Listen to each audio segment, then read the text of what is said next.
My blog post how to write an ebook in 7 steps. I just pasted the URL here, clicked fetch,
on the beat.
On the beat.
Bully on the beat.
All right, ladies and gentlemen, please be seated.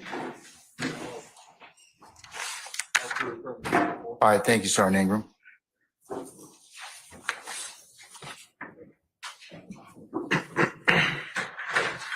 Ladies and gentlemen, the jury, good morning. All right, still morning. All right.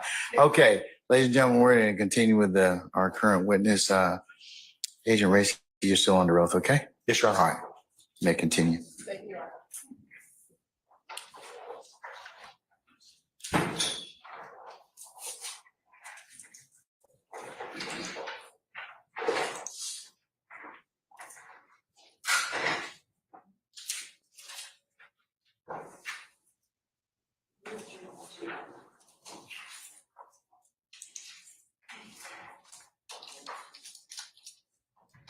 So, Agent Racy, good morning. Good morning. When we left off, we were going through the actual location of the cell towers based upon what we charted out yesterday. First, when you plotted these locations, is the correct time not the 7:07 but 3:07 a.m.? Correct. The Eastern Standard Time is the 3:07, correct. Okay. And so on the diagram that's currently on the screen at the top where it says 7:07, would you -4 from that number? Correct. That's the UTC time displayed from the records. Okay. Now, looking at what's on the screen, if you can explain to the jury based upon the map where this cell tower is located. Okay, so this road that's running straight up through there, that we can see that kind of gray line right there, that's going to be Marietta Street changing into Atlanta Road into Cobb County. Right around here is the compound area, and of course that's 285 going around there like northbound. Okay. Now looking at the next plot.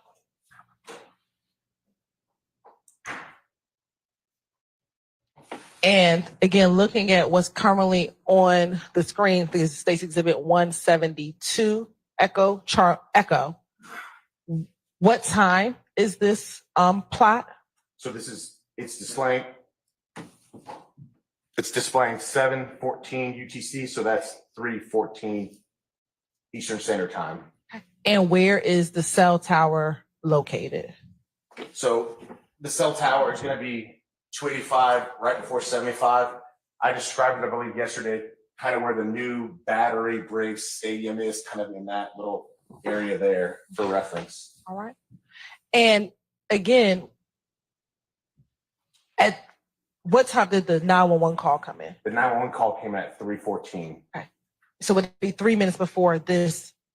Excuse me, at 3:14. That's at 3:14. So the 911 call is coming in, according to the records, at the same time that this phone is connecting and communicating with that tower. Okay. And what number is being contacted at? What number is the 1990 number contacting at 3:14? It's the 404-664-3383, which subscriber information tells us is Jimmy Winfrey. Now, looking at what we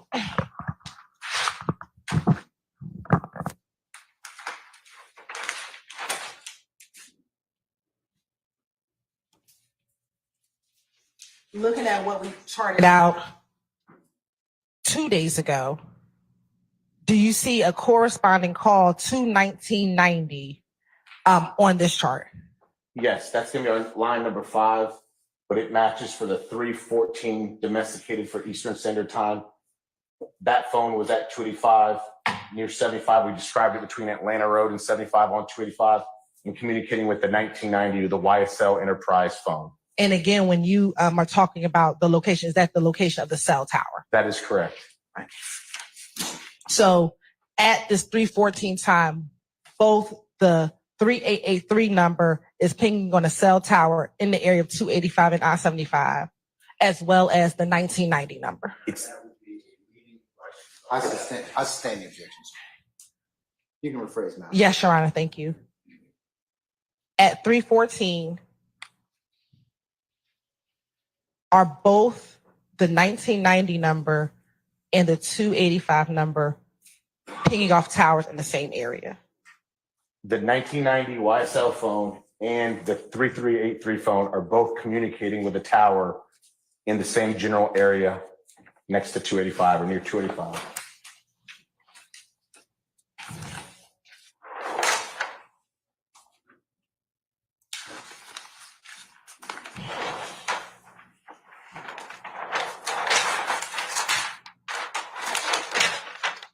And all right, now looking at number 13.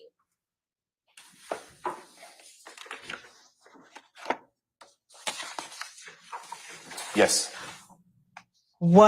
Looking at the map, what is depicted on the map as relates to line number 13? Correct. It needs to move up one. Yep. Thank you. Okay. So what we see here, it's 7:15, which is UTC. So subtract 4. It's 3:15 in the morning. So a minute later, and we're seeing a new cell tower being communicated with the 1990 YSL Enterprise phone. And that cell tower is still on 285. It's just further up towards that next, I think I called it Northside Drive, I think is the next exit. It's been a few years since I've been in Atlanta, but I believe that's the next exit. So just closer in that direction is the way I described it yesterday. Okay. Now looking at 7:15.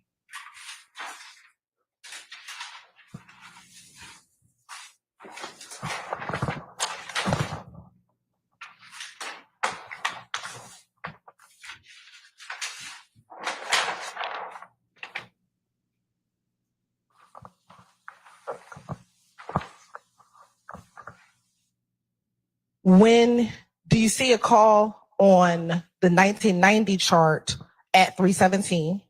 Yes, we do see one represented, yes. And looking at the 3:17 time, where was that cell tower located? So if we recall, this is the Sprint cell phone records. So the way Sprint represents it is a first tower connected to and a last tower connected to. So we have 2 towers represented in those records. So at 3:17, the first location is what I described, 75 South, basically in the city. So it basically is on I-75 South in the city. And then the last tower communicated with, we had the communication down in this area near Metropolitan Avenue for that duration of that call, first cell tower, last cell tower. So based on the tower location, so the 1990 phone at 3:17 is still, the tower is on 285. Correct. Okay. 1990 is continuing on a tower on 285 northbound towards Roswell, Sandy Springs area. And our 3383 number is basically on 75 South, leaving Cobb County. Now, looking at this map, are you able to tell the direction based upon the 911 call where the bus was traveling? Yes, based off the 911 phone call, we do have a description of the way the bus was traveling. Can you show the jury where the bus or how the bus was traveling based upon the 911 call? 285 and going north and then eastern direction and then south on 400. And if you can show that route on here. Sure. So here's Atlanta Road getting on 285 north, past 75, continuing to 400. I'm sorry, there's 400. 400 south towards the Mandarin Oriental Hotel. Okay.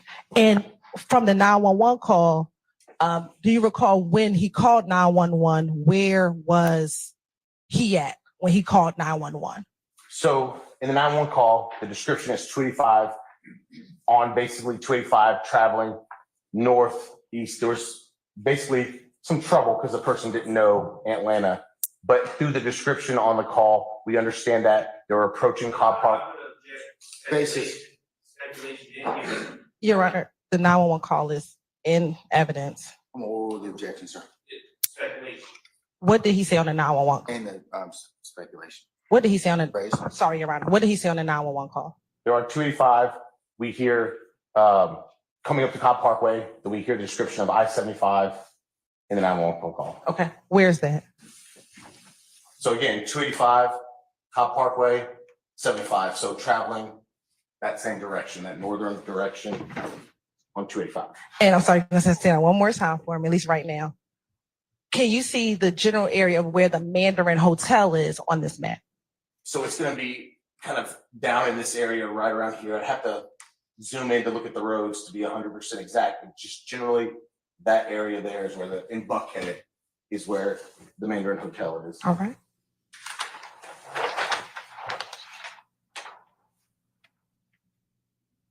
Now looking at, excuse me, number 14.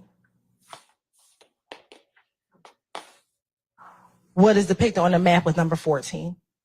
Sure. So again, we see a change in the cell tower location just a little bit further on 285.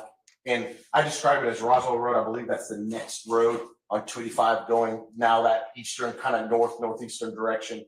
But it's just, as we saw, it just moved a little bit further up the road. All right. Now looking at line 15.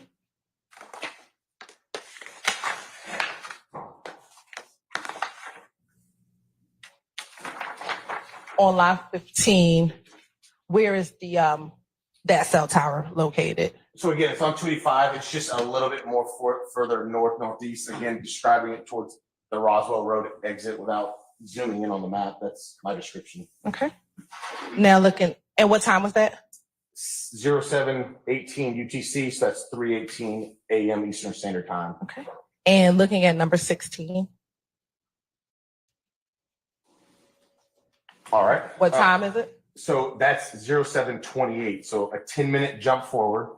The next communication we have at 0728, which is 3:28 Eastern Standard Time. Okay. Where is the cell tower located? Cell towers are going to be located near I-75. As we can see, the 75 marker there, it's 75, again, in between 285 and the connectors, I believe what I said yesterday. But it's that, I think it's Paces Ferry. I said north side, but that's wrong. I think driving in, I saw it was West Paces Ferry. That's kind of like a general description. I don't know how accurate that is, but in that area, as we can see on the pin drop. Okay. Now looking at 736, or excuse me. The next one should be 737. Oh, I'm sorry, 736. I apologize. You can bring it down. I'm sorry. What time is that? 0736 UTC, which is 3:36 Eastern Standard Time. Okay. And where is the cell tower located now? As we see, that's the Grady curve right there, as we call it. Grady being right there, Capitol being here. So it's just on 75, 85 south of that location. And for just another description purpose, that straight up and down, north and south, is going to be the Metropolitan Parkway area right there. Okay. And looking at number 18, the next line.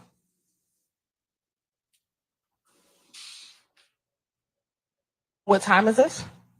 So that's going to be 7:37, which is just 1 minute later, and it's 3:37 Eastern Standard Time. Very much still the same kind of area, just it's a cell tower a little bit more north than the last one we saw. And then looking at 738. So very, very similar location, 738, it's 3:38 Eastern Standard Time. And again, the cell tower is just a little bit south of where it was just last time. It was just there, now it just moved a little bit more south again, the tower being communicated with. Okay. And then last 753.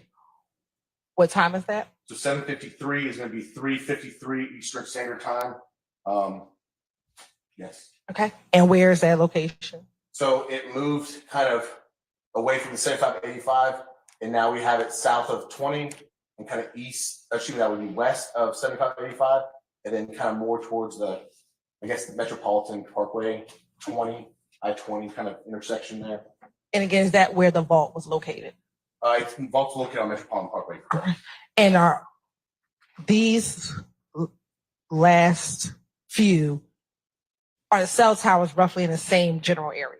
Same general area, roughly in that south of I-20, 7585 area.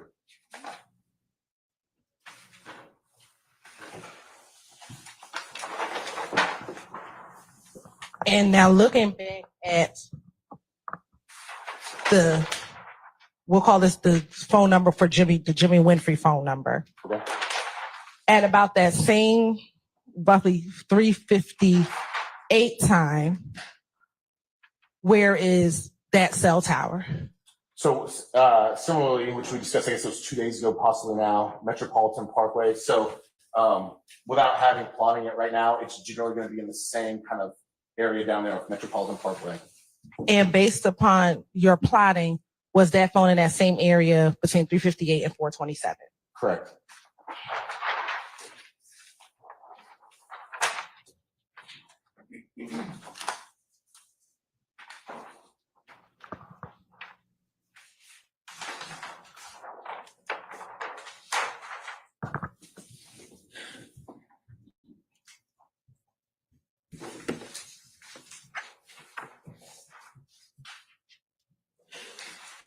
Now,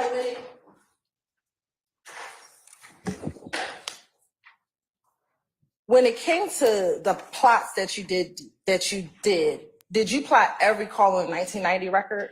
No, what I did was basically every hour from almost like, 10 p.m. Eastern Standard Time, every hour leading up to the 3 a.m. Eastern Standard Time. Then that's when I kind of started picking some right around that crucial time, just to give us a general overview of the movement of the cell tower being communicated with. What about the 3383 record? Did you plot every call on that record? No, I didn't when I was doing my basically spot checking early on in the investigation. And why didn't you plot every single call on a record? I mean, it's time consuming, but that's the purpose of sending it to the analysts so they can use the software to plot every single record utilizing the software. With the phone number 1990, for the calls that you plotted, were all the phone numbers that were being contacted significant to your investigation? Not all. I tried to identify as many as I could through investigative methods, but I can't say that every single one was 100% involved and important to the investigation. And so then why did you plot those calls?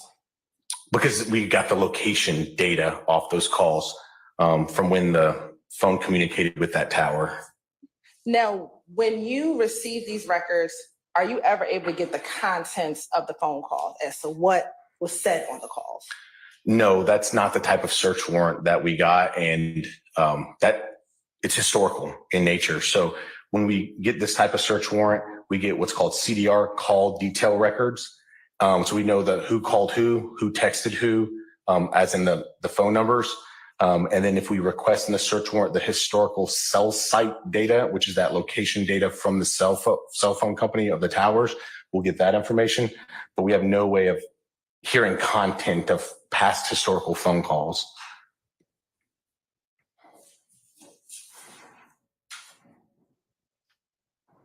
Now, in looking at what you plotted for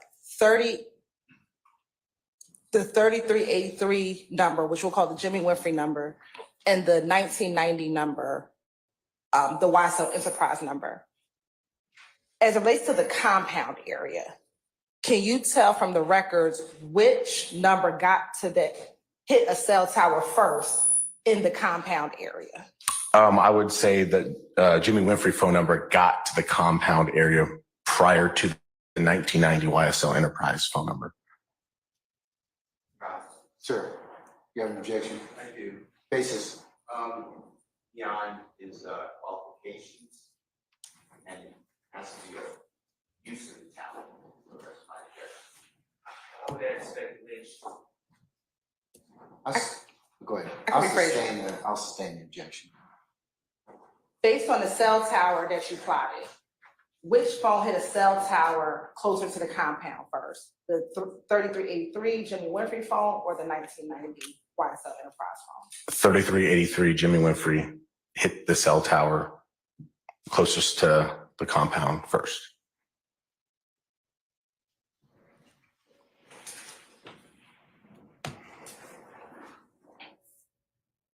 if you can recall, was there ever a time, if we need to go back to the chart, that the Jimmy Winfrey phone hit a tower at the compound around the same time that the 1990 number was hitting a tower near the compound? Yes, Yes, they did. I can recall, and yes, they did. Okay.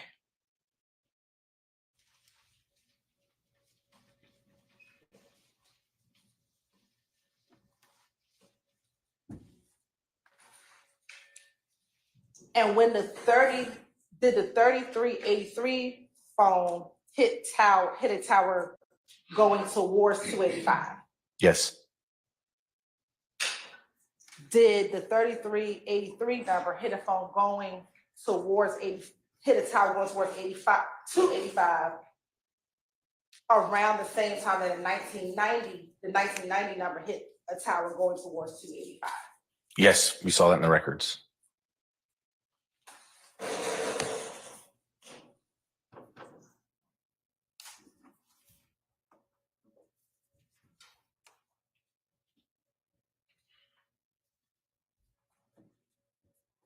This is significant testimony. And do you recall the jail call that we heard in which Jimmy Winfrey asked someone to call the 1990 number? Yes, And is that the same 1990 number as we've just been discussing this morning? yes, it is.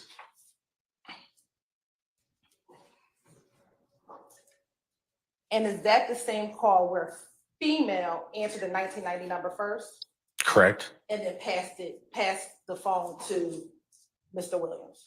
That's also correct.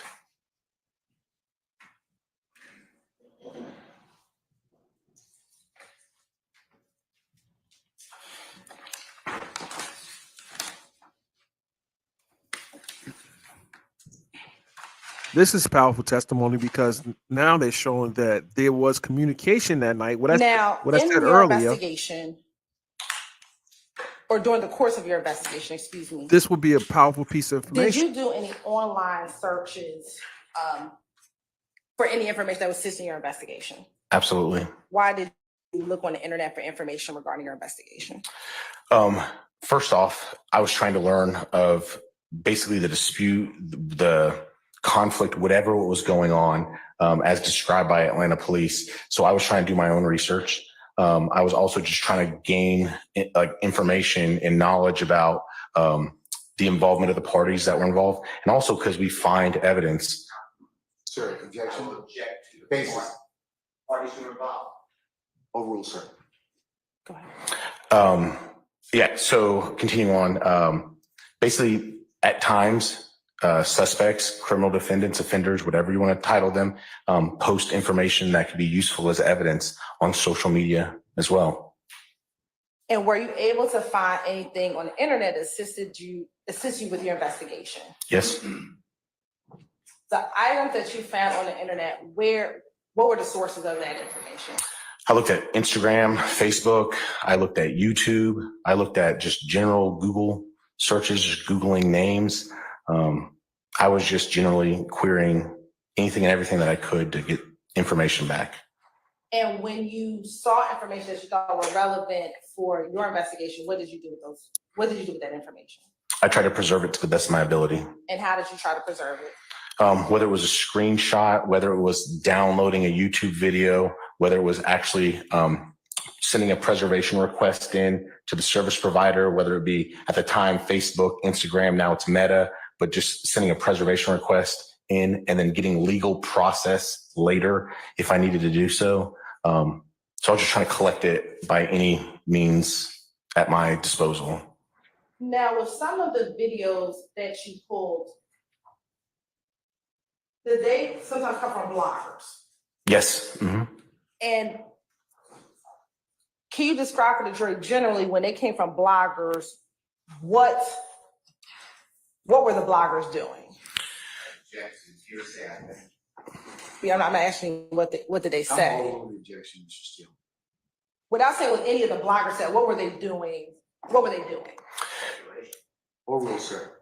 So most of the blogger type content or news type content I was getting from YouTube, and most of them were just highlighting and discussing what's going on, the ongoing conflicts, the I sustain the objection. Ladies and gentlemen, jury, to instruct you to disregard the witness's last statement. Let me ask you this. In the blogging videos, would they splice videos together? yes, there were splices. Yes. What the heck is happening here? And then would they, that's what it said, would they provide their own commentary over the spliced videos? Yes.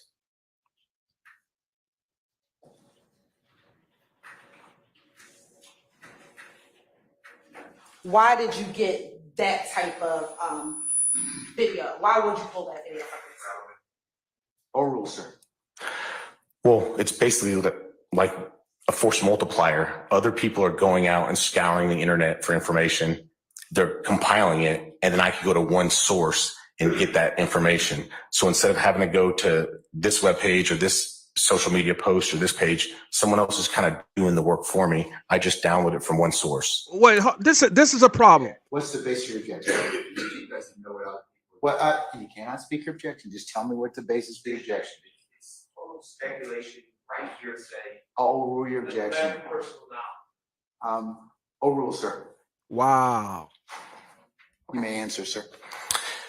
Basically, it's a force multiplier. Compilations of videos and posts are being pulled in one location. I could go to one location and download as much information as I could get from one source.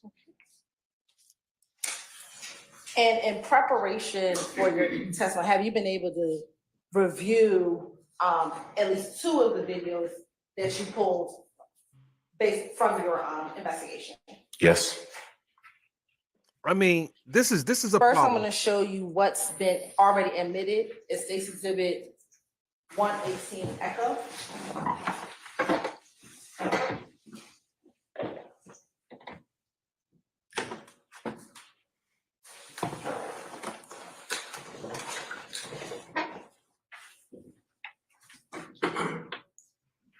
Oh, you can get a video. You can get a video. You can create a video.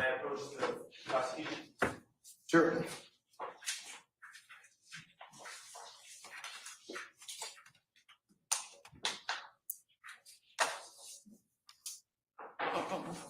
I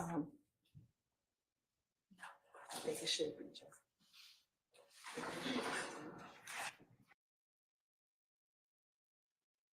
Okay, so here's the problem. This agent, who's a former detective, essentially Googled videos that content creators put together based on their subjective creativity.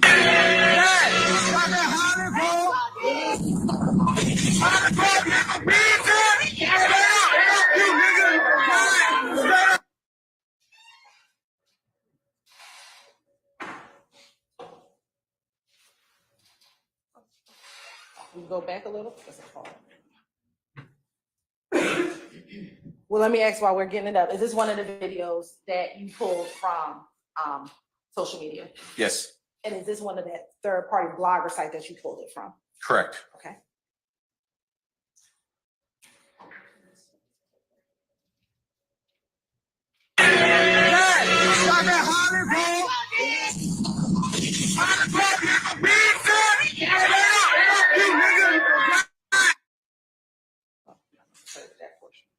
Okay.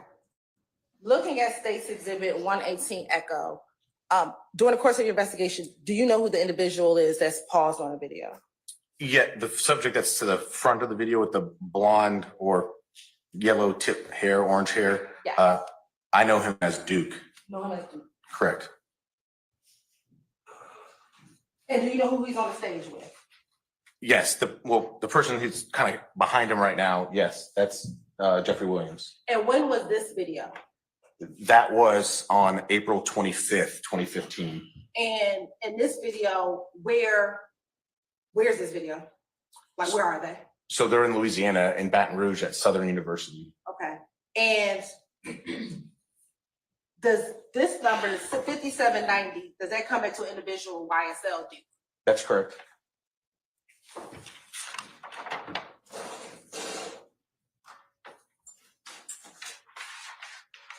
Good question. And the answer is no.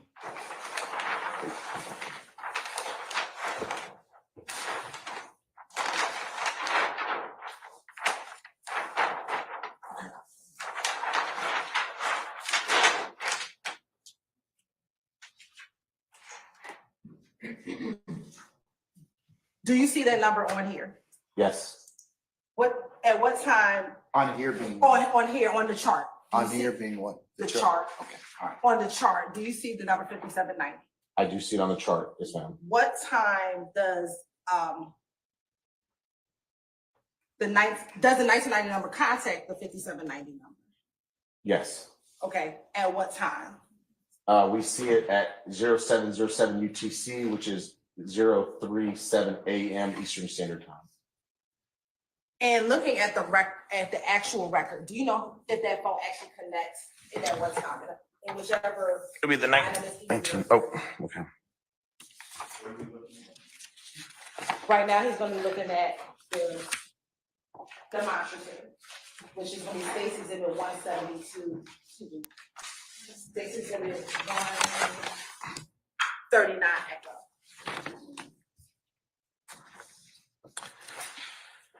So yes, so at 0307, 1990 attempts to call the 5790 phone, and it's the phones at least connect for 3 seconds.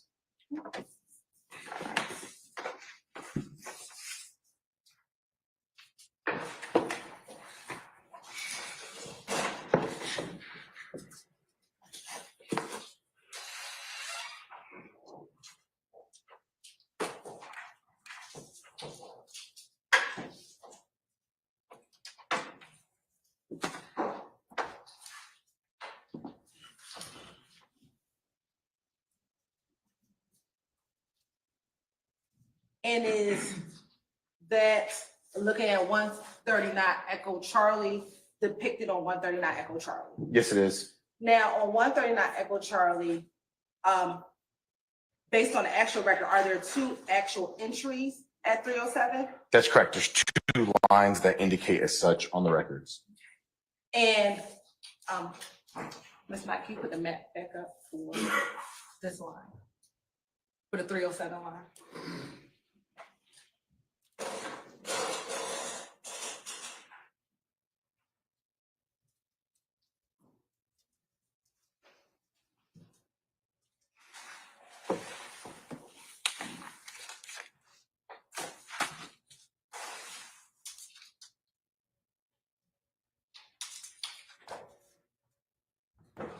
And at the time in which these calls are made, is this a tower that's traveling on Atlanta Road? Yes, correct. And is that the same direct that the bus was traveling up Atlanta Road? That's correct. And let me ask you this, did you ever plot the YSL Duke phone number? No.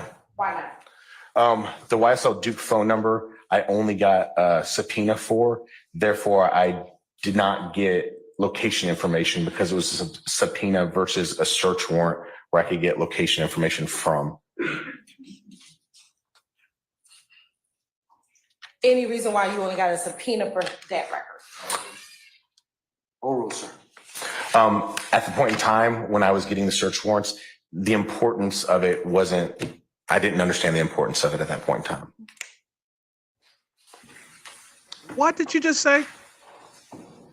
Now, looking at all the records, the 1990 number, do you ever see that phone number call the YSL Enterprise phone number that was assigned to the last digit 8553? Yes, in the records, we do see that. Yes. Do you see those 2 numbers calling anytime around April 25th and 26th? So the 1990 and that phone number you just mentioned, the 8553, Yes. we're talking about the time period in which we are discussing now the incident. Yes. No, we don't see those connect. No.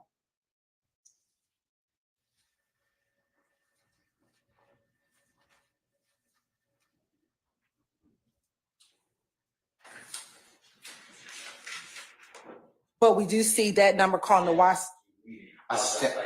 I stand objection.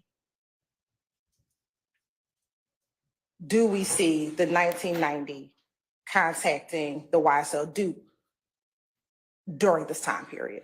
Yes. And Duke, was he the individual on stage with Mr. Williams in Baton Rouge, Louisiana? I stand objection.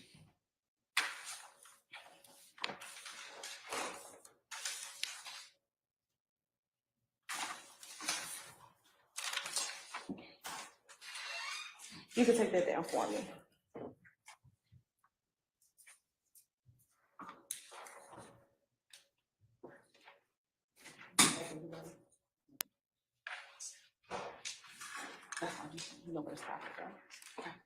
I'm now going to show you what's been admitted as State's Exhibit 117, Echo.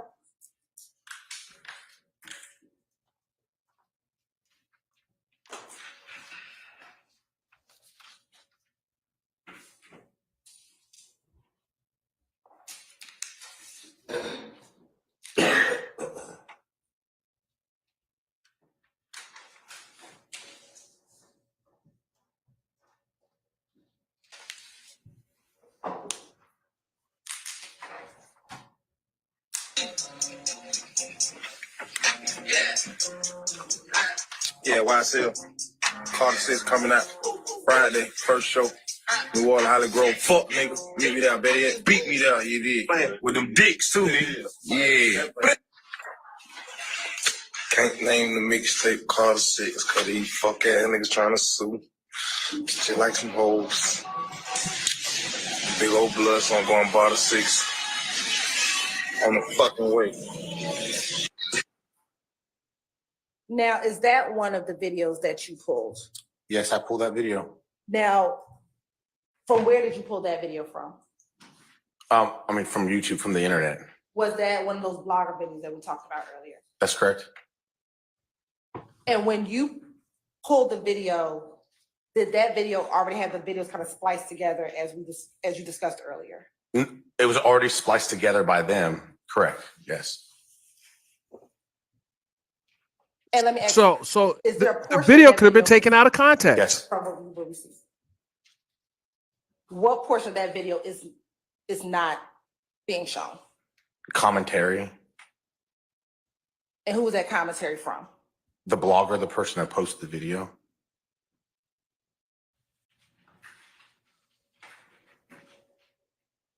When you pulled it, did you do any editing to the video? No.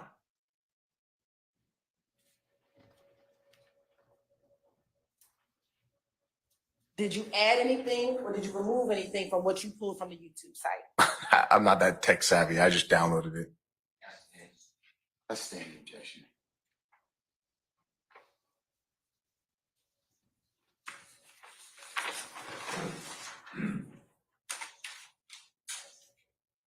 Did you ever obtain any social media records? Yes. Specifically, did you obtain any records from Instagram or Facebook? Yes. Who did you receive Instagram records for? Multiple parties, but I did it for Jimmy Winfrey, who was the suspect in this case. I did it for some other involved parties as well. What were the other? Hold on. The statement involved parties. Oh, sir. Let me ask you a better question. I'll ask you more specifically. Did you pull records for Mr. Jeffrey Williams? I did. What about Shannon Stillwell? I did.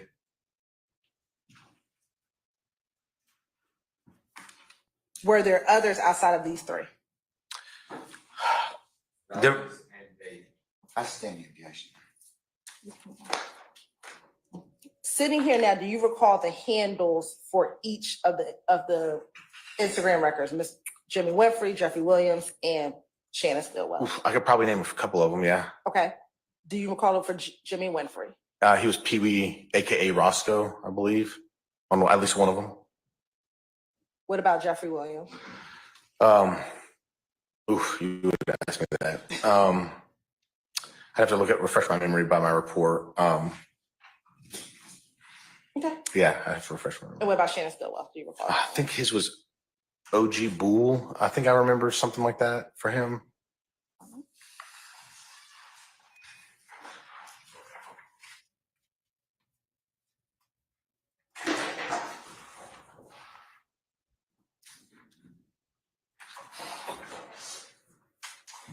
I apologize, ladies and gentlemen. The cameraman, for some reason, is not focusing on the witness stand.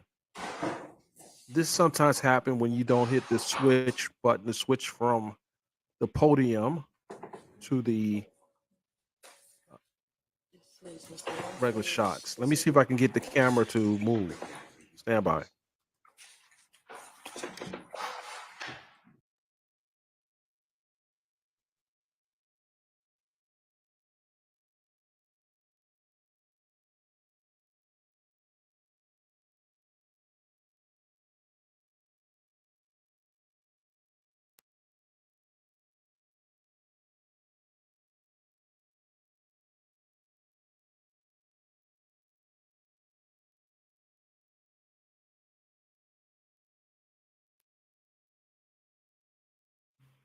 Okay, we got the camera to move.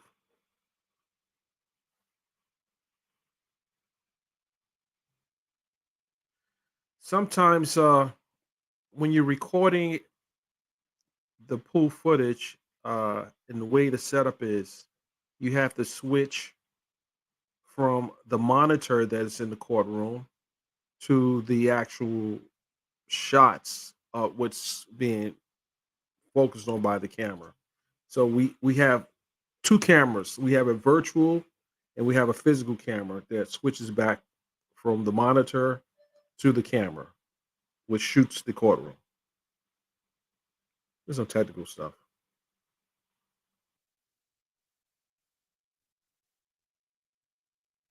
Now let's talk about this evidence. This edited video that someone took a clip, a YouTuber took a clip. We don't know what the full context of that video is, but I can surmise that based on the little clip that we saw, that there may have been a lot more to go with that footage. So I would have asked the question, where's the full video that was shot from which this content creator or YouTuber extracted it from? Because we don't have a full picture here. We have a soundbite from Young Thug, but we don't have what the context of that video is. And he's pulling these videos off the internet. And you guys who follow YouTube channels can also agree that a lot of these videos are manipulated and or presented in the manner in which the storyteller wants the audience to view it.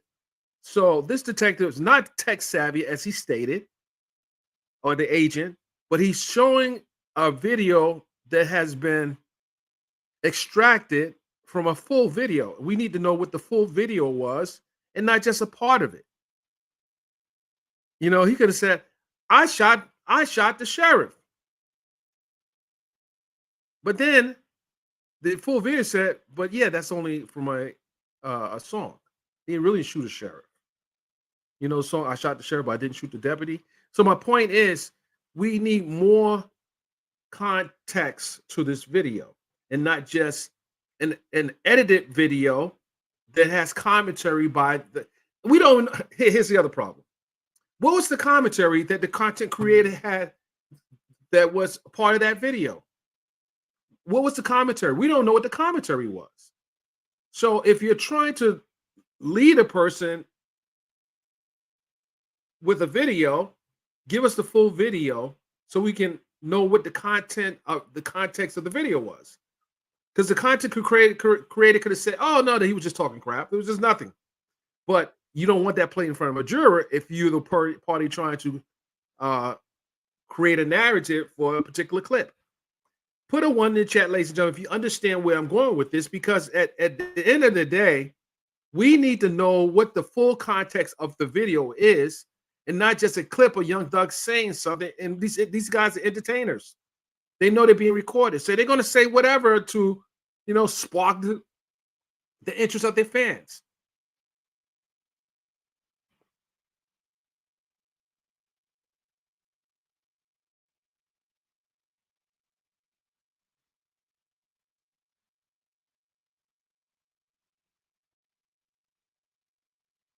if I was on the juror, I was one of the jurors, I would want to know why aren't we listening to the full video? What's in the full video?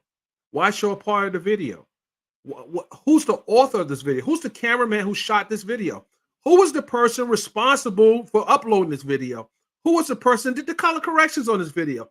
Who was the person that controlled the audio on this video? He just testified that he doesn't understand. He doesn't edit videos, but you don't know who edited the video before you download it from the internet. So there's a lot of missing pieces here, and I think this can be problematic. And this, again, this is why they have made these objections. Counsel's already, okay.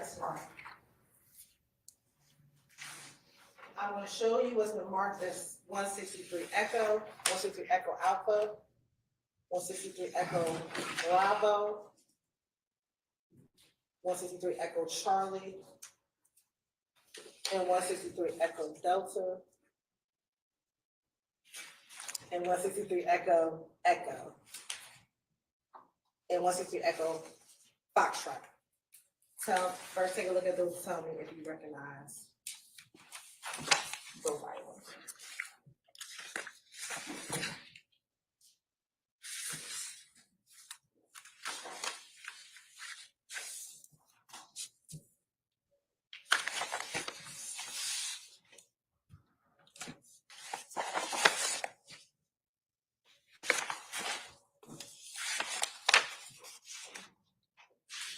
I do recognize him. How do you recognize? First start with 163 Echo. So 163 Echo Alpha, which is the disc. I viewed the disc and put my initials on it. I guess it's 2 days ago, on the 13th. And what was contained in 163 Echo? The Instagram response to the search warrant. And then because remember, what was contained 163 Echo Alpha? That's the response from Instagram reference the search warrant served on them for Jimmy Winfrey. And what is the vanity name? Vanity name? So the vanity name listed is that Pee Wee, aka Roscoe. What is 163 Echo?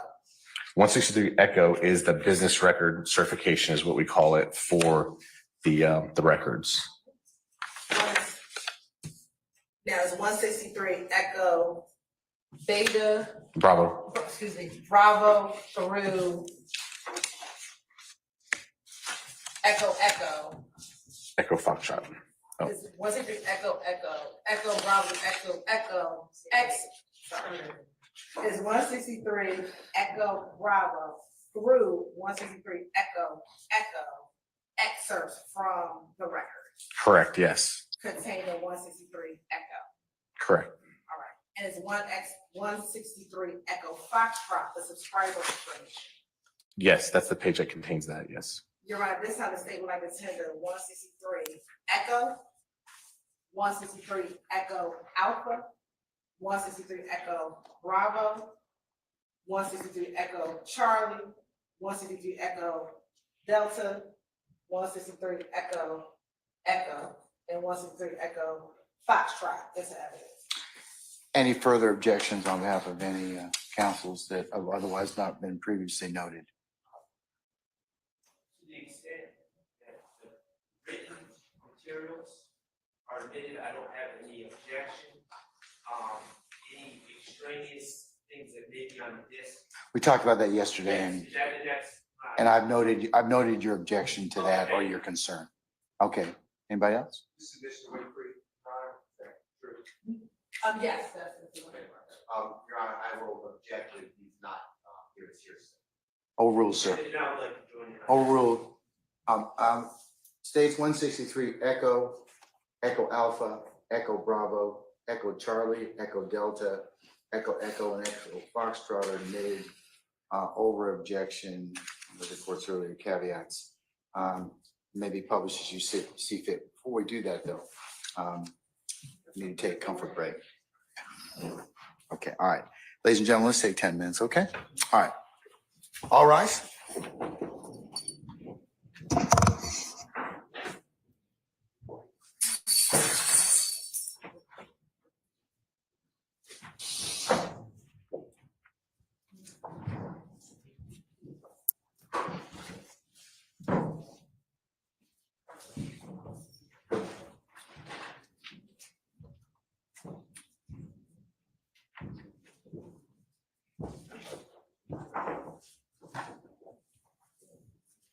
All right, ladies and gentlemen, our jury has left us, so we'll be in recess 10 minutes, okay?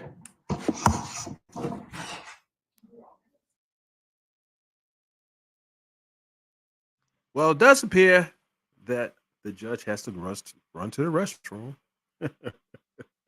We all have to do it. We all have to do it. But let's get into this testimony here and the evidence that was just shown to the jurors. It's astonishing that in 2024, this type of video evidence is being allowed to enter into a trial without even having. Someone asked a good question on YouTube. Is the content creator coming to court, or is he or she on the witness list? Because are we even going to talk about the possibility of a voiceover on the video? Because if you can line up the visuals with an audio insertion, then now you have a manipulation of a video.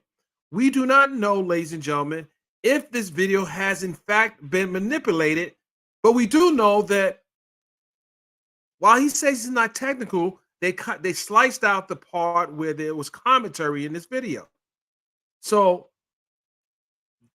if you understand the creation of videos for presentation to, for example, YouTube, it's a production. It could be a small production, and it's the goal of the producer is to lead the audience to come to a conclusion at the end of the video. We don't know what was there. We know that there was a clip of a video inserted in the YouTube content creators video, but we don't know what the original video looked like. I would like to see the original start to finish video when it was recorded. Can we get the videographer who shot the video of Young Thug to give context to the video? Not someone who pulled a video from wherever he pulled it from, he or she pulled it from, and then present it based on his edit to the public. Then you have a detective that scours the internet, YouTube, Google, social media, and then pulls the video down and say, hey, I can use this to build a case. No, sir. It doesn't start there. How about reach out? Good detective work. And not saying the guy's not a good detective, but I would want to find out who recorded the video. Who recorded the video? Not just grab a clip or pull something from a music video and say, hey, we're going to present this. This is evidence. This shows the man is guilty. Remember, Young Thug is an entertainer. The video was recorded, in my estimation, to entertain his public.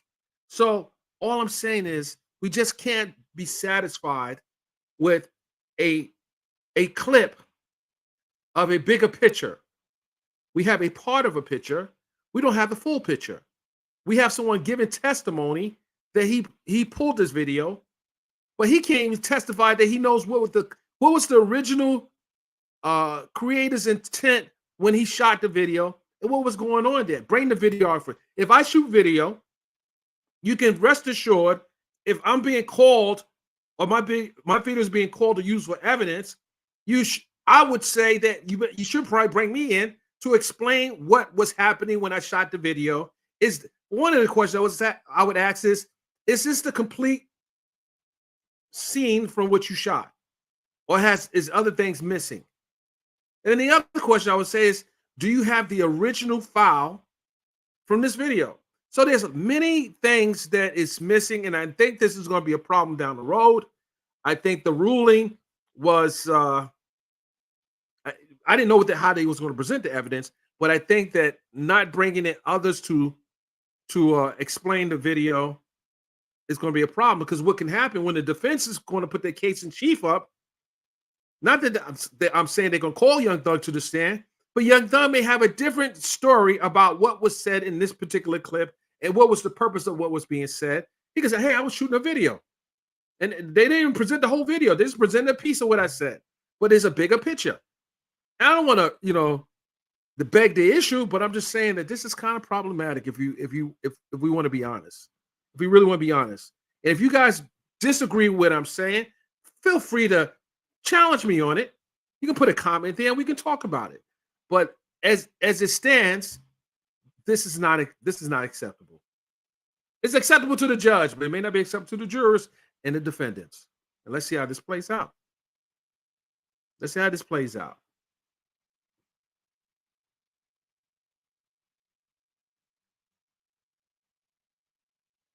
Absolutely, Miss Melanie. Videos are spliced all the time. I can give you thousands of examples on how videos are spliced. Let me give you an example. I'll give you one example. There's a video on our channel involving Young Jeezy. This video was shot probably 8-9 years ago in a case where Young Jeezy was on trial, in a civil case trial. And it was a part in that video where he was asked about his age. He was asked about his age, and essentially he had said he has a rap age and he has his real age. But it was more than just that part. But I just took the clip and put that part because I thought that part was funny. But then if you read the thousands of comments, people were making all kind of assumptions that he was lying. He was lying. He wasn't really lying. He wasn't held in contempt or nothing. He was just giving his perspective on why he has a rap age and a real age. So my point is, you need to have the full picture in order for you to tell the story, not just a part of it. With that said, ladies and gentlemen, I'm going to be on a comfort break, and I'll see you guys shortly.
Hold on a second. Someone made a good point. Just made a good point. And the point was, these type of antics by Thug is what has helped him become a big artist.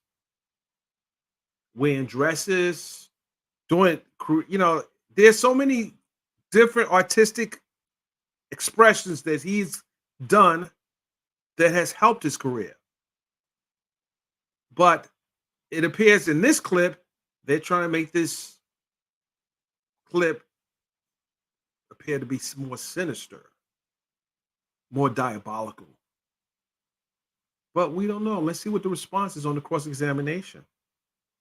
I am so looking forward to the cross-examination because there's a lot to unpack. I'm guessing the cross won't be finished until next week.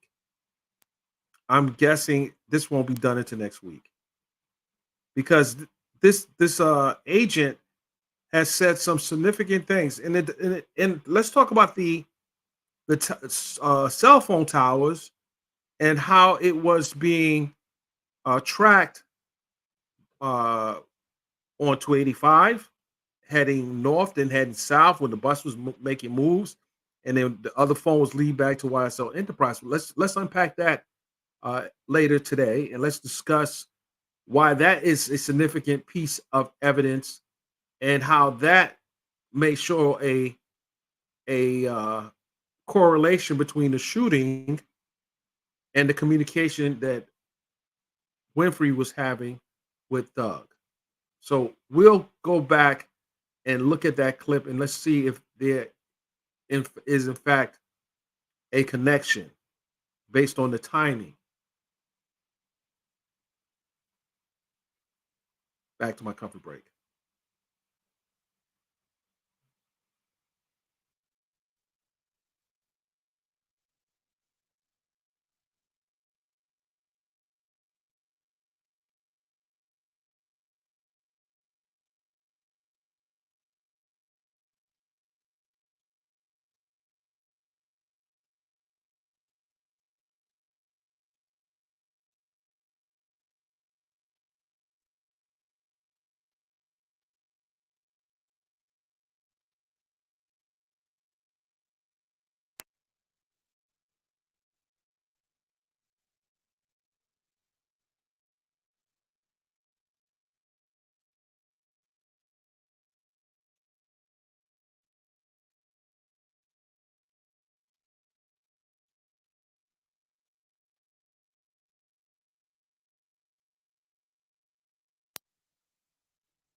All right, thank you, Sergeant Ingram.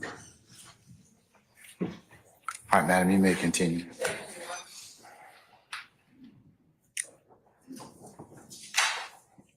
Now looking at State's Exhibit 164. Oh, I'm now showing what's been marked and showing the defense counsel at State's Exhibit 164 Echo, 164 Echo Alpha, 164 Echo Bravo, 164 Echo Charlie, 164 Echo Delta, and 164.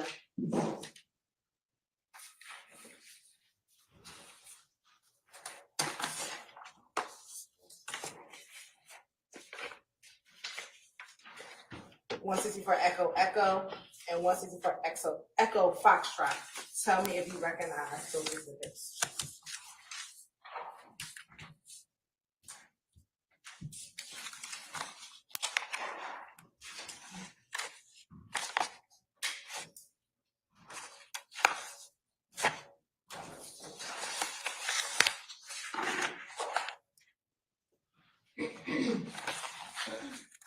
Yes, I do. And first start with Stacey Exhibit 164 Echo. How do you recognize it? 164 Echo. This is going to be another business record certification. Looks like from Facebook. And what about 164 Echo Alpha? It also looks like a business record certification. What about 164 Echo Bravo? This is the disc that I reviewed for the response regarding Facebook, Instagram. And did that appear to be the same response you received back in 2015 when you first received these records? That's correct.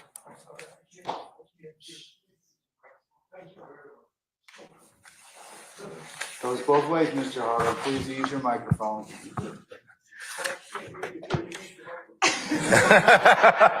Use your microphone, Mr. Harvey. Does 164 Echo Bravo? I flipped them over. I'm sorry. Does 164 Echo Bravo appear to be the same records that you received back in 2015? Yes. Right. Now looking at State's Exhibit 164 Echo Charlie. What is 164 Echo Charlie? It looks like the Instagram subscriber information page from the response. Okay. And 164 Echo Delta through 164 Echo Foxtrot. What do they consist of? It looks like all Instagram posts, basically photographs. And are those excerpts from what's contained in 164 Echo Bravo? Yes, they would be. Okay. You're right. This time the state would like to tender 164 Echo, 164 Echo Alpha through 164 Echo Foxtrot. Any further objection to states 164 Echo through Echo, 164 Echo Alpha through Echo Foxtrot that otherwise haven't been posted, stated already?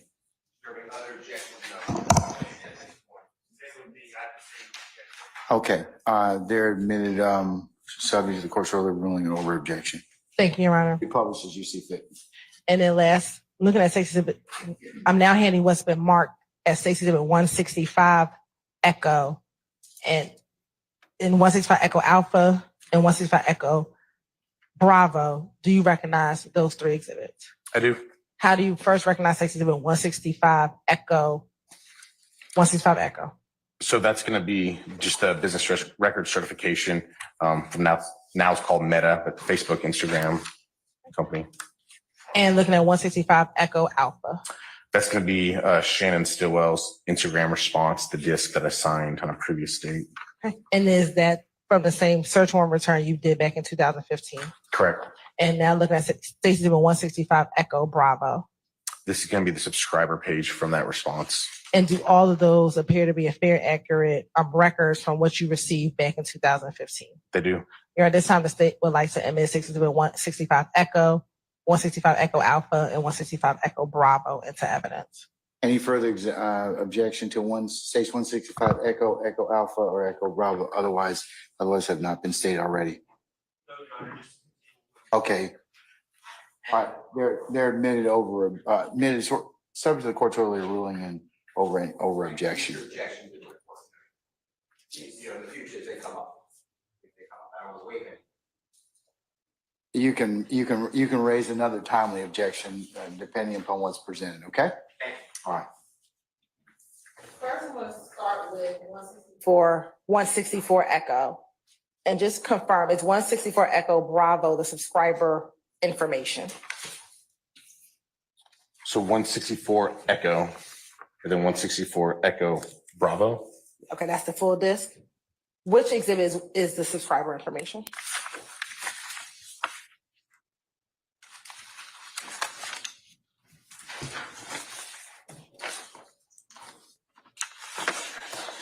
One 164 Echo Charlie is the subscriber information page. Now, looking at exhibit 164 Echo Charlie, whose Instagram, what is the vanity name of that Instagram? Thugger 1.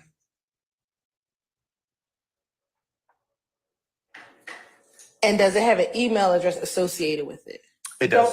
Don't tell me what the email address is. Is there a name associated in the email itself? Yes, there is. What is the name in the email itself? So it's flipped, last name first, then first name, but it's Diop Amina Okay. 01.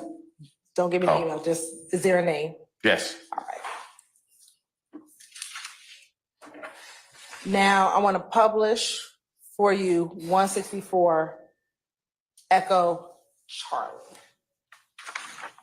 Excuse me. Echo Delta.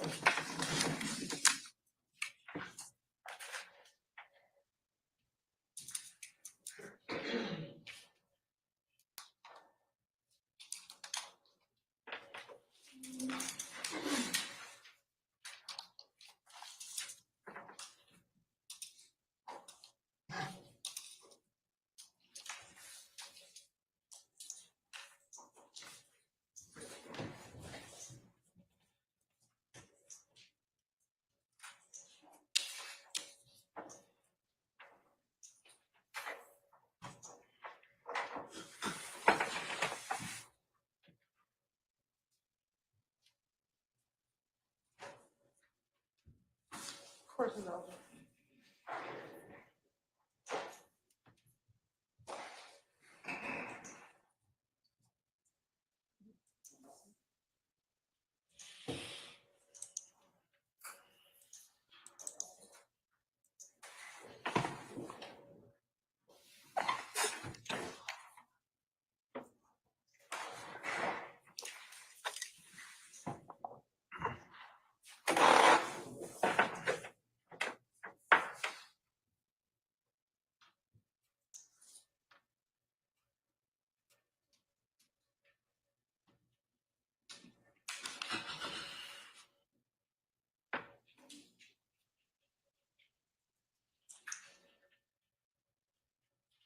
Now, looking at Stacy's exhibit 164 Echo Delta, first let me ask, when you get the records back from Instagram, are they in the same form as if you were going to that public page? No. What's the difference? So when they send it back, it's a PDF. And it basically starts with a subscriber page, then goes to IP addresses used. And then we finally start going into like content, and it'll break it down from posts, DM messages, depending on what your search warrant request. But it breaks it down kind of from there. So that what we're seeing here in this photo is the picture of the post. And then we're seeing some information like meta data, if you want to call it that, just some internal information that Facebook, Instagram keeps. And then we will see the written text of the post below that if there was one associated with the post. And is this an excerpt from the exhibit for the Thugger Instagram account? Yes. All right. Now, if we can make large the picture and the content.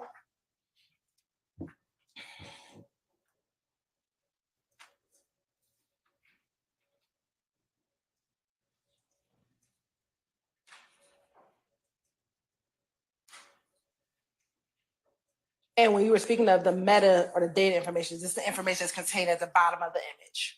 That's correct. All right. Now, looking at the line that says taken, what is your understanding of what taken is? Or what taken means as well?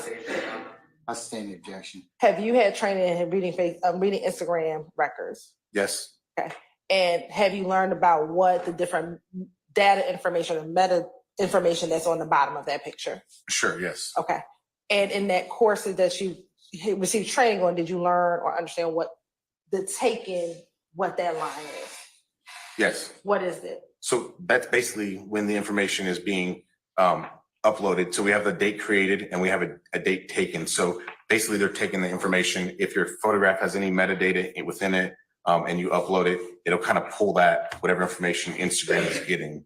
And so taken, as we can see, it's the same time as listed as created. So presumably the date this image was created is the same date. That,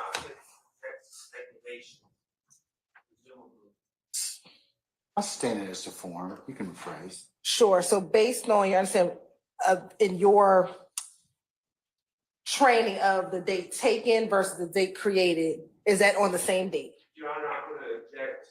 Basis. It's not next. Overrule, sir. Based on what you've learned during your training courses, is it for this record, is the date that the picture was taken and the date that that the image was created on Instagram the same date? it appears to be the same, yes. Okay. And scrolling down, if you could just educate the jury to what you understand the information is contained on the bottom of the picture.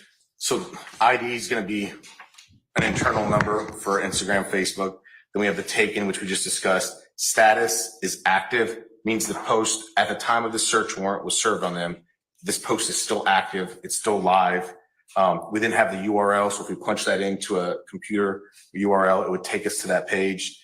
Source is they're sourcing it to be the library. Filter unknown. The IP address in which uploaded this image.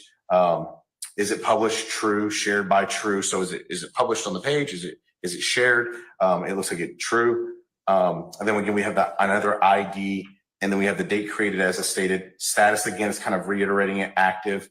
And then we have the text, which is what that narrative, if we're familiar with Instagram, post, and then a narrative that goes along with it. That's going to be the narrative that goes along with the post. And what was the narrative that went along with this post? I have an image right there. Follow my, sorry, Judge, fucking slime at Pee Wee, AKA Roscoe, right? Fucking now, and a lot of exclamation marks. Okay, I want to scroll down.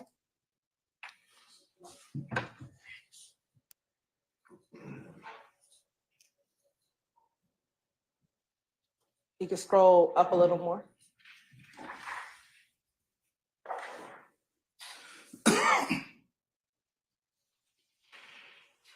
Please scroll.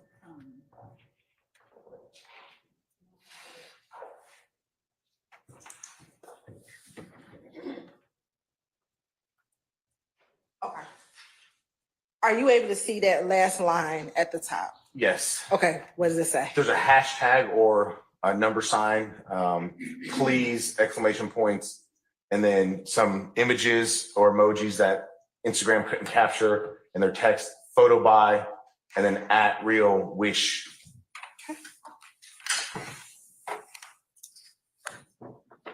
All right, now looking at 164 Echo Echo.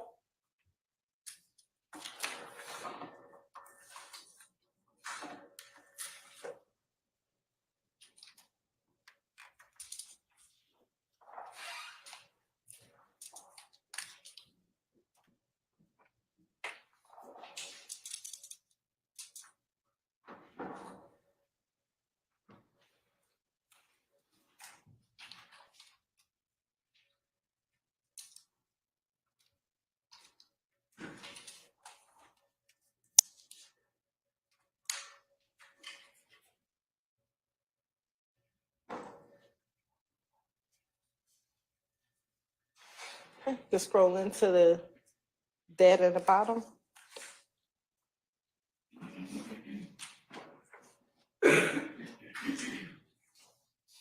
And looking at this, what was the date?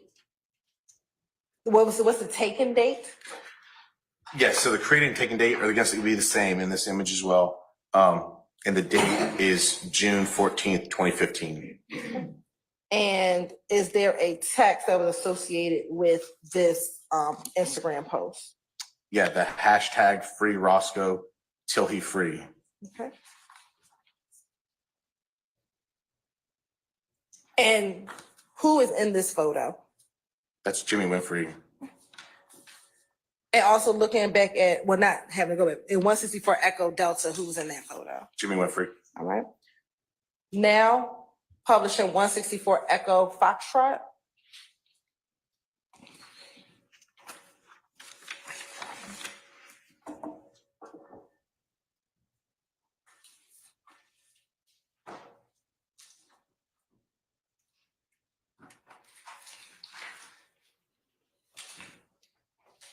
First, who's in the photo? Jimmy Winfrey. Okay. And what is the date of this? What's the taken date? So taken date is listed as June 15th, 2015. And what is the created date? June 15th, 2015 as well. And is there a text associated with this post?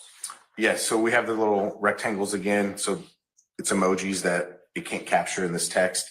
And then everybody capping a goat, and the videos are in the making. So.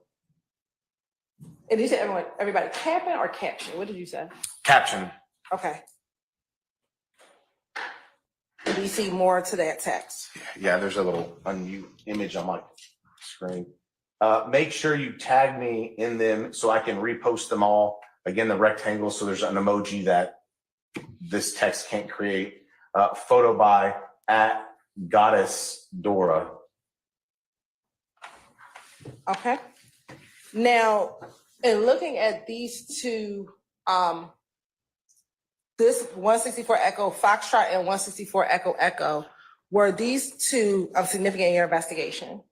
Yes. Why is that? Well, just the free Roscoe and associated with the jail phone calls. Which jail phone call? The one in which Mr. Winfrey spoke with Mr. Williams.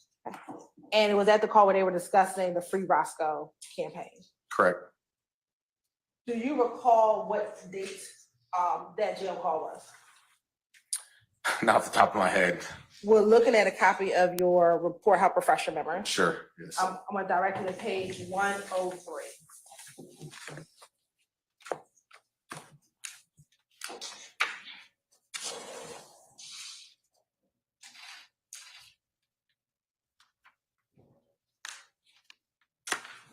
Okay. What was the date of that jail call? June 13th, 2015. So is that about a day before 164 Echo? That's correct. And then 2 days before 164 Echo Foxtrot. That's correct.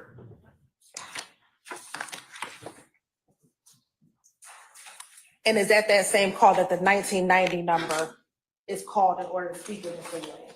That's correct.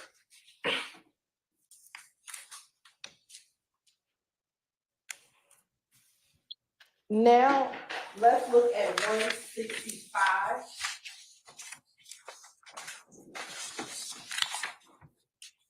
Echo.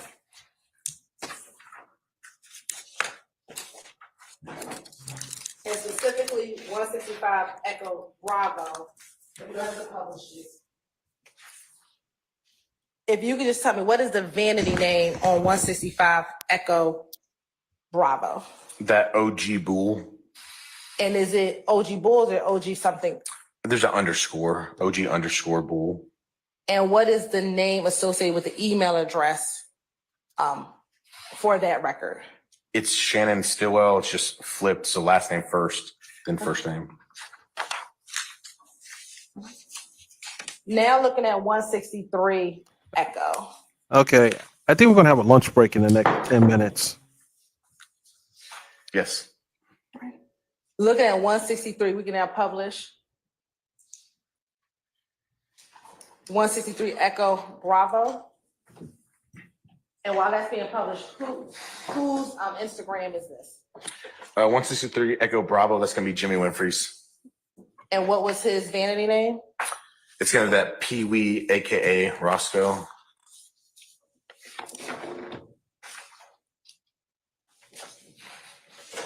Now, first looking at 164 Echo Bravo. What is the take-in date and what is the created date on this 164 Echo Bravo? March 27th, 2015, and it appears to match both created and taken. Okay. And what is the text? PSA, we on tour, came from zone 3, my rounds. I'm a ride for them like a military mafia. You dig what I'm saying? Hashtag bankroll mafia, hashtag YSL RG, hashtag you dig, hashtag my little sisters, and $. Do you know who the young ladies are inside of that image? Yes, Who? the Greer sisters. Do you know which one is which? No, I don't know. All right. Now looking at 164 Echo Charlie. Excuse me, 163 Echo Charlie. Yes.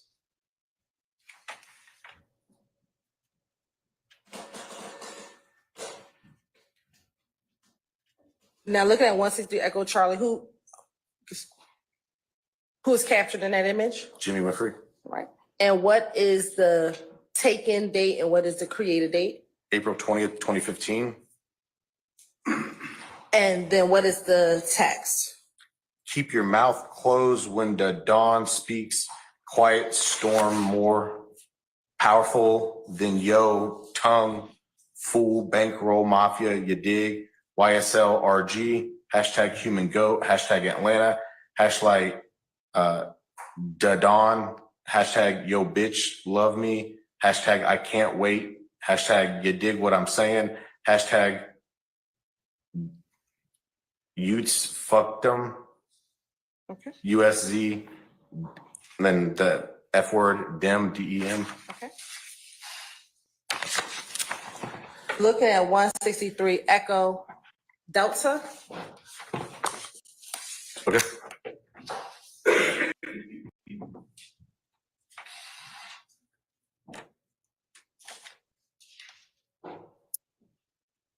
And do you know everyone inside of this image? No. Can you identify those that you do know inside of the image? Um, Or that you recognize, excuse me. Second from the right, so the blonde haired gentleman, he has like the orange blonde hair, that's Duke. And you can use your pointer. Oh, all right. So the blonde haired gentleman, that's Duke. And then I guess he'd be first if you count his rear, but first to the left on the bottom, that's Jimmy Winfrey. All right. You can,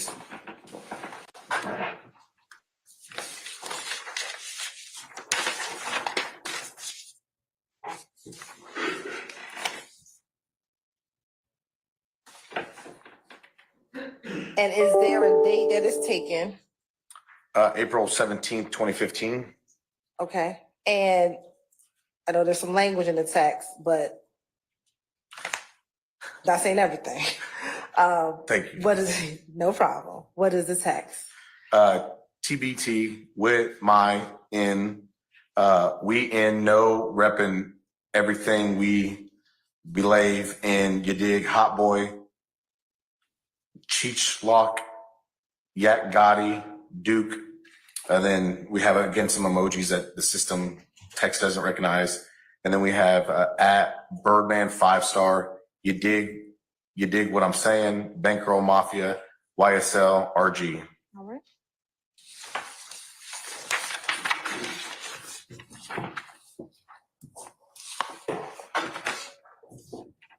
Now looking at 163 Echo Echo. Okay.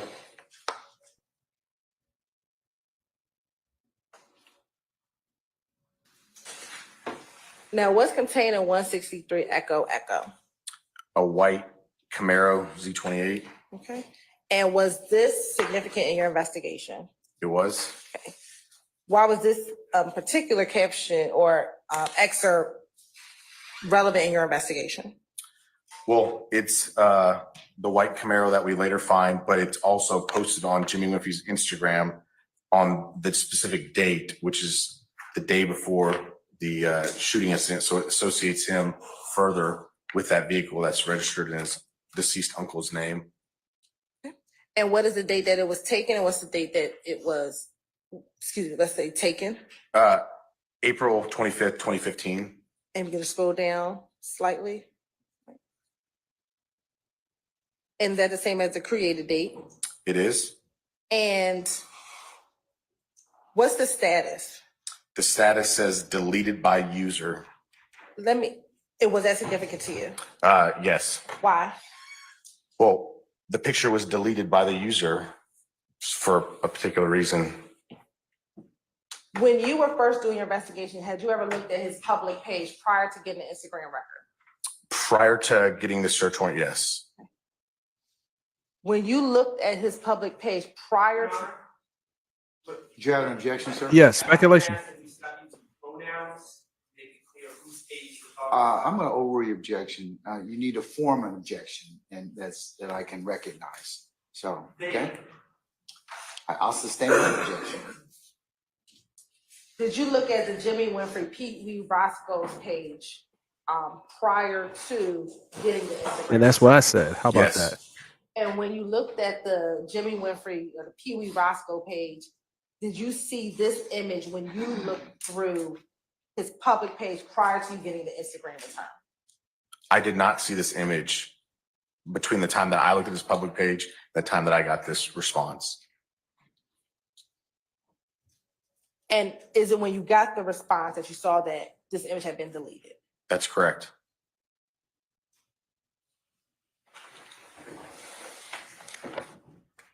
If the shooting was on April 26th, about when did you look at the public page of Pee Wee Roscoe? I would say it would have been that Monday meeting with Atlanta Police Department.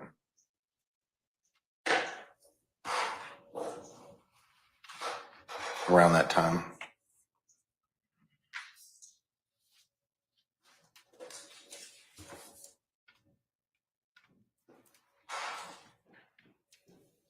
And when you say around that time, you mean that same day or just around in that area of those days?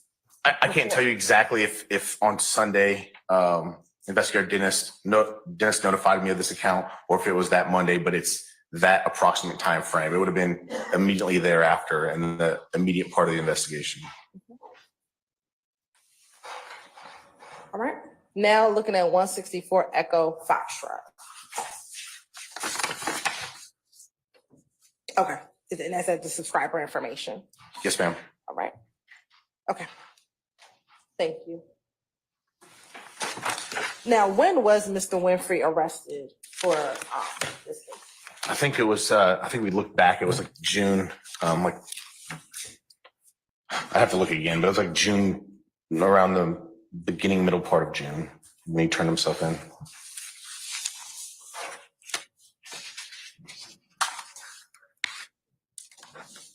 Now, early in your investigation, how did you identify the two groups that you were investigating? Atlanta Police Department. Let me ask a better question. When it came to your association with YSL, how did you describe YSL early in your investigation? I'm objecting, Your Honor. Basis. It is. Give me a basis for the objection. Don't speak the objection. Just give me a basis. One that I can rec- 404A, 403. Using the phone. The character of the group? I'm gonna overrule the objection, sir. How did you On both grounds. early in your investigation? How did you describe YSL? Overrule, sir. That was Mr. Steele. Yes. And overruled, Your Honor? Yes. Sure. Early in your investigation, how did you describe YSL? I would describe him as a criminal street gang. Did you describe him as a music group early in your investigation? Okay. Sure.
I'm sorry, Miss Hilton and Mr. Matthews, come on up.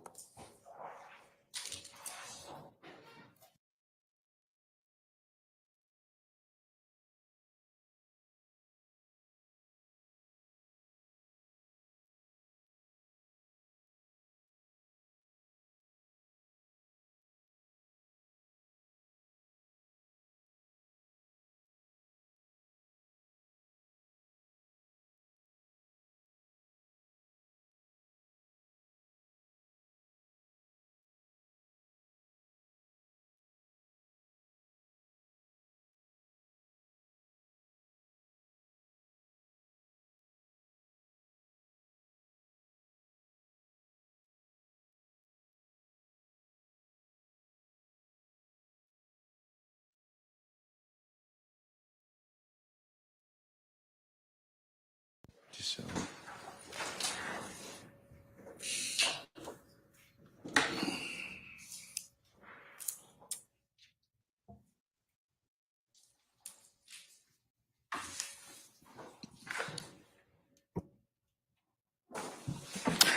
All right, ladies and gentlemen, we've come to a stopping point for lunch. I know we said we had a little bit of a late start today, but what I'm going to do is recess you all for about maybe 30 minutes so we could come back at 1:45. And then we are going to continue and probably recess for the day, probably around 3. So that gives you the guide point for today. That'll be what we're going to do. So with that, I'll go ahead and recess at this point in time. Agent Racy, if you'll come back for 1:45 as well. Okay. All right. All rise.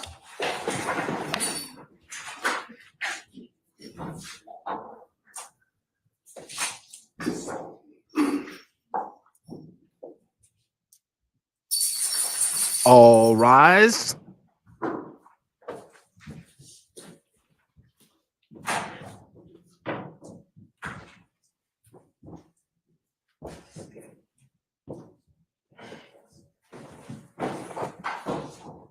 All right, ladies and gentlemen, our jury's left us. We are in recess for until. All right, ladies and gentlemen. So,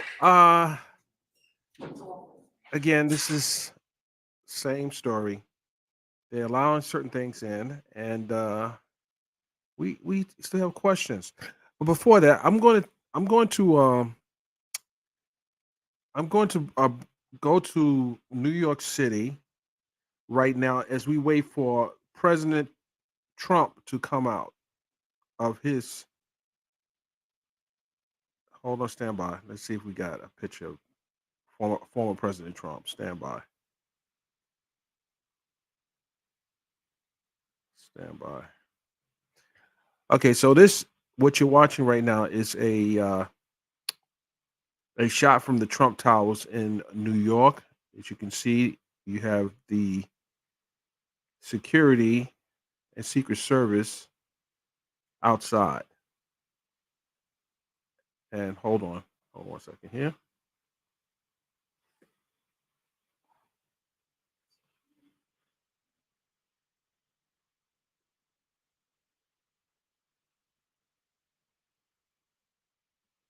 Stand by.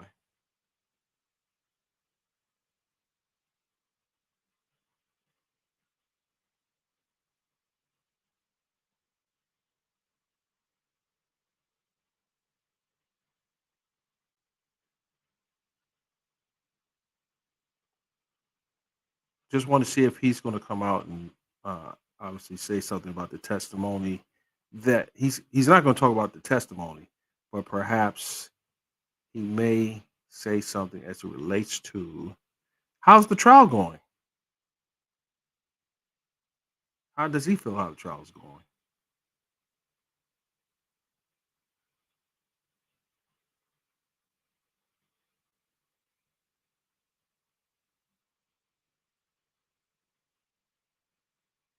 Okay, so we the minute he comes out and he speaks to the media, I'll bring the camera back to New York.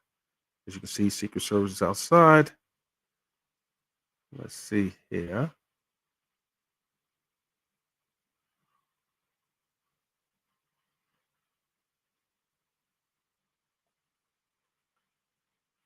Okay, let's go back into Atlanta right now. Let's go.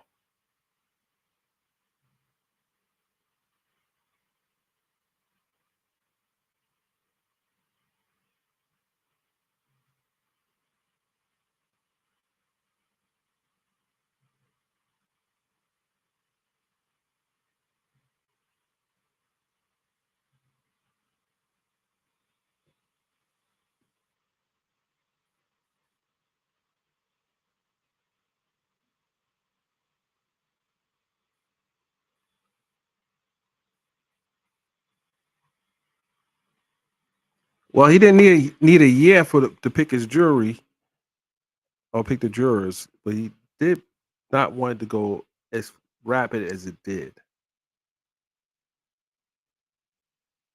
All right, guys, we're going to be in recess for 30 minutes.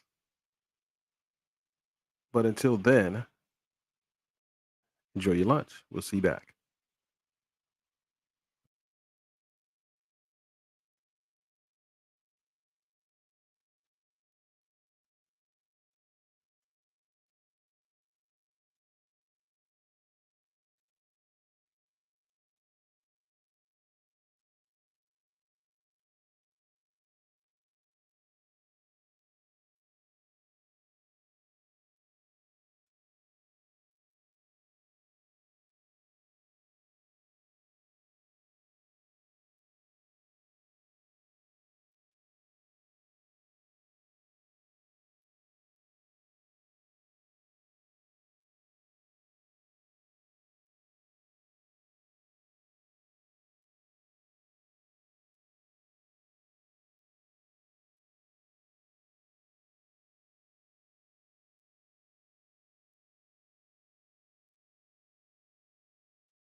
It talks about YSL and YSL being a blood gang subset. And my next question I was getting ready to pose to him before the objection is, you said subset.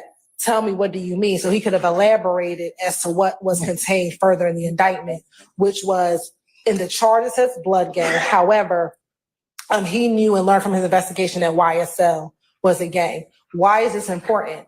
If you listen to this call, Your Honor, he talks about in the indictment that it said YSL Enterprise. And so at that moment, he asked Amina to put him on the paperwork. So it looks like, well, he tells her, I need you to put me on the paperwork. And then later on, he tells his girlfriend, remember to tell Amina, put me on the paperwork so it doesn't look like street business. And so what I have to get the witness to testify and the jury can believe or not is, well, what did you understand it to be before? And why is that significant that he needed to be placed on paperwork so it can look like it's not street business? Yeah, I remember us talking about this last week. So it puts the call in context, and that's why we went to that line of questioning. Anything further, Mr. You don't want to hear. He don't care. I already decided he's not going to let them do what Miss Love does and talk him into changing his mind. We covered this already. So, Your Honor, I don't understand how Mr. Williams is having a trial that's fair. I'm sorry. I don't understand. From my perspective, Mr. Williams is not having a fair trial. I cannot cross-examine Mr. Winfrey. Now, this witness is telling us what he means by having things not look like street items. Shit. I remember. Okay. Okay. So I don't understand how any of this is coming in. Amina Diab is not a witness that the state is calling at all. I don't have a burden, you keep telling me, which I know the law, but you keep telling me that, but it feels like I have a burden because I have to clean all this mess up. And if you choose to do so, sir, and that's your characterization of it. So the indictment, quote unquote, redacted is a farce. This thing has, I don't know if you looked at your copy, there's blanks here that identify Jeffrey Williams. I mean, you'd have to be a deceased person not to realize that the indictment is charging Jeffrey Williams in it. And the state just goes on like, this is no big deal. You know, I have a big deal. This entire case should have witnesses who are competent to be cross-examined, and they don't. I again object. This gentleman is testifying. He has no basis in saying what Jimmy Winfrey meant. What did it mean? The recording, because of your ruling, speaks for itself. He shouldn't be able to interpret it, just like I can't interpret it. And it was never even done. What the jurors won't know is that Amina Diab didn't give any paperwork. You should let them know that on cross. In fact, what they don't know is that Jeffrey Williams, because the state won't probably play it. You could bring that out on cross. Where this detective asked Jeffrey Williams. Well, hold on, Ike. He can bring that out on cross, right? But again, he doesn't have to even present a case if he doesn't want to. But that's not a basis for an objection, because you actually have to cross a witness, because you have to elicit information that the prosecution is not, because the prosecution is not going to elicit all the helpful information you think that they should. That's not what you should be arguing. What you should be arguing is that my client has a constitutional right to confront the witnesses against him. This witness does not have the proper personal knowledge to authenticate the voices on those calls. Right. And he also said, he's not saying that. He's not saying that. Authentication 901, 902. Say that. Amina Diab is not even on the prosecution's witness list. This is what I'm saying. So how does this witness, how is he familiar with her voice? In order for you to authenticate somebody's voice on a call, you have to be sufficiently familiar with their voice. You have to have heard it a number of times in the past so that you can say, I've heard it before, I can compare it, I was familiar with it then, and when I heard it, I recognized it as the same voice from when I heard before. He's not doing that. None of that foundation came out, and they're not making that objection. That's my problem. They're not making that objection. He's grandstanding. But he's not making a legal argument. That's the problem I'm having. It's not enough for you to just get up there and grandstand. The judge doesn't care about you grandstanding. The law is, this is a constitutional violation. This is an authentication violation. They're not making that argument. Does Jimmy Winfrey work for you as your road manager? And Mr. Williams laughs and said, are you ridiculous? I have real legitimate people. So all of this is the state of Georgia getting out a theory that is not based in fact, and it should not come into this courtroom. This entire, since the state has been allowed to say, does this help the investigation? This case has gone south. Maybe it was south already, but it has gone so south, I can't do anything.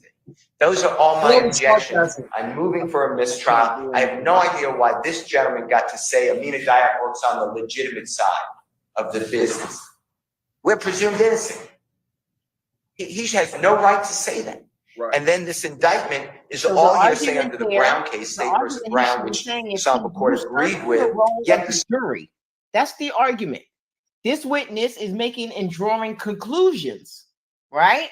That's the role of the jury. So this witness is now usurping the role of the jury by drawing the conclusion that they have the providence of doing.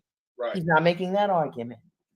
He's not making that argument. But for the witness to say that this is she handles the legitimate side of the business, obviously He's characterizing, right? He's characterizing the business. That's improper. Absolutely. It's improper. And But he's not saying that.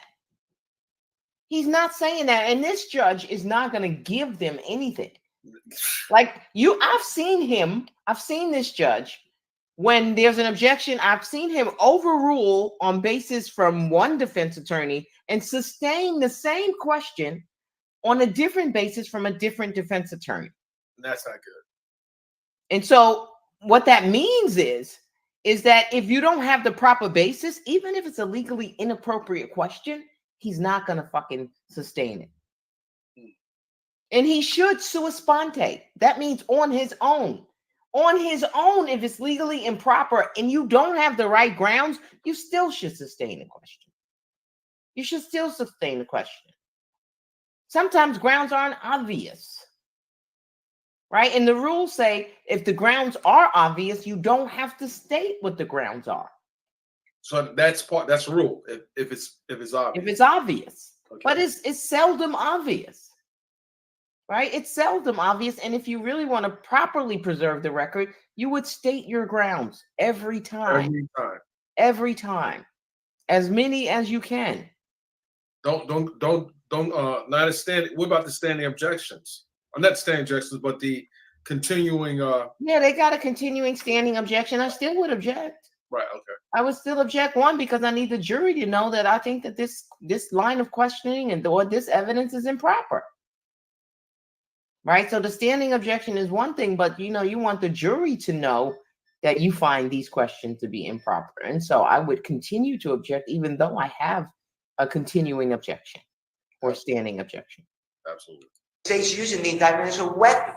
They're saying it says it in the indictment. Mr. Winfrey played Alford. He's not testifying. You let it in as a statement against his penal interest. Well, that's only against him. He's not on trial. It can't be a co-conspirator statement because it is a statement that does not further any supposed conspiracy because it spills the beans. So for all of those reasons, I mean, we could just use one, but for all of those reasons, I named 3, 4, 5, or 6. I'm respectfully asking the court to strike all of his testimony that goes into anything anyone else said and the investigation. And let's wipe this slate clean. And please, I just want to go forward and have people to cross-examine.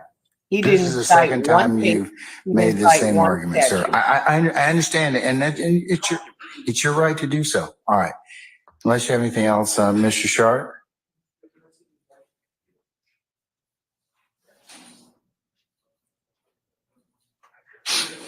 Your Honor, of course, I agree with what Mr. Steele just said about Jimmy Winfrey's plea being coming in as evidence against the rest of us when he is not taking the stand.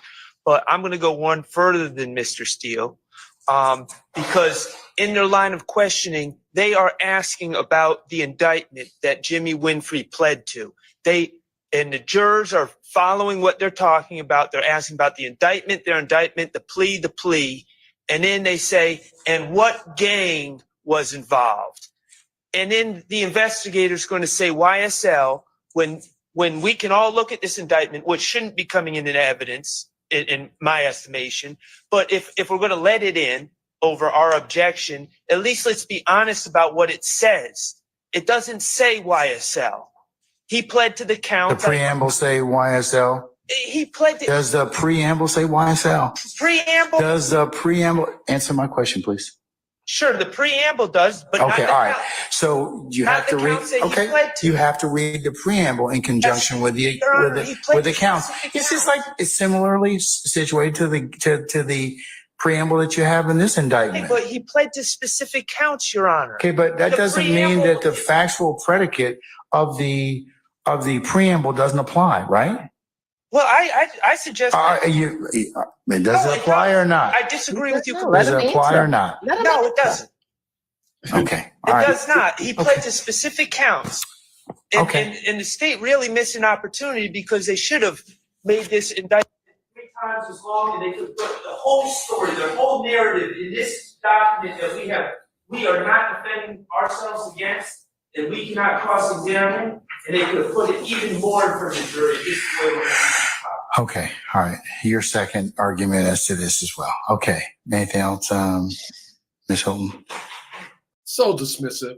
He's so dismissive. Your Honor, I think the state Like has, this isn't a really said it. huge issue. given the jail call that we just listened to, Mr. Winfrey himself referenced the indictment and referenced him reading of it. And so all of my questions followed through based upon that jail call. Given that this was an open pending investigation at the time that this jail call was made, this is relevant areas of what was relevant to Relevant Agent area Racy to at the what's time when he relevant. heard this jail call, which is there was an indictment, it was open, and now in the midst of his investigation, Mr. Winfrey is asking to be put on the paperwork. We can infer it's the legitimate side of the business. Now, if Mr. Steele wants to argue that Ms. Diop was not a part of the legitimate business, they've been arguing throughout this entire trial that YSL is a music label. So that would be the legitimate side of the business. If their argument is no longer that That is so doesn't exist, disingenuous what she's then we doing can right move now. on. But Shut up. for the purpose of this not cute. this call references him trying to get put on paperwork so it doesn't look like street business. Paperwork, legitimate; street business, not legitimate. And so we are trying. No. This became relevant to him, Your Honor, and given all the reasons that we have. You have to bring in Amina Diop and ask her what does she understand him saying? You know, how does she interpret it? What we Well, here's on cross, detective. Did you ever talk to Amina Diop? Did you ever interview her about this call?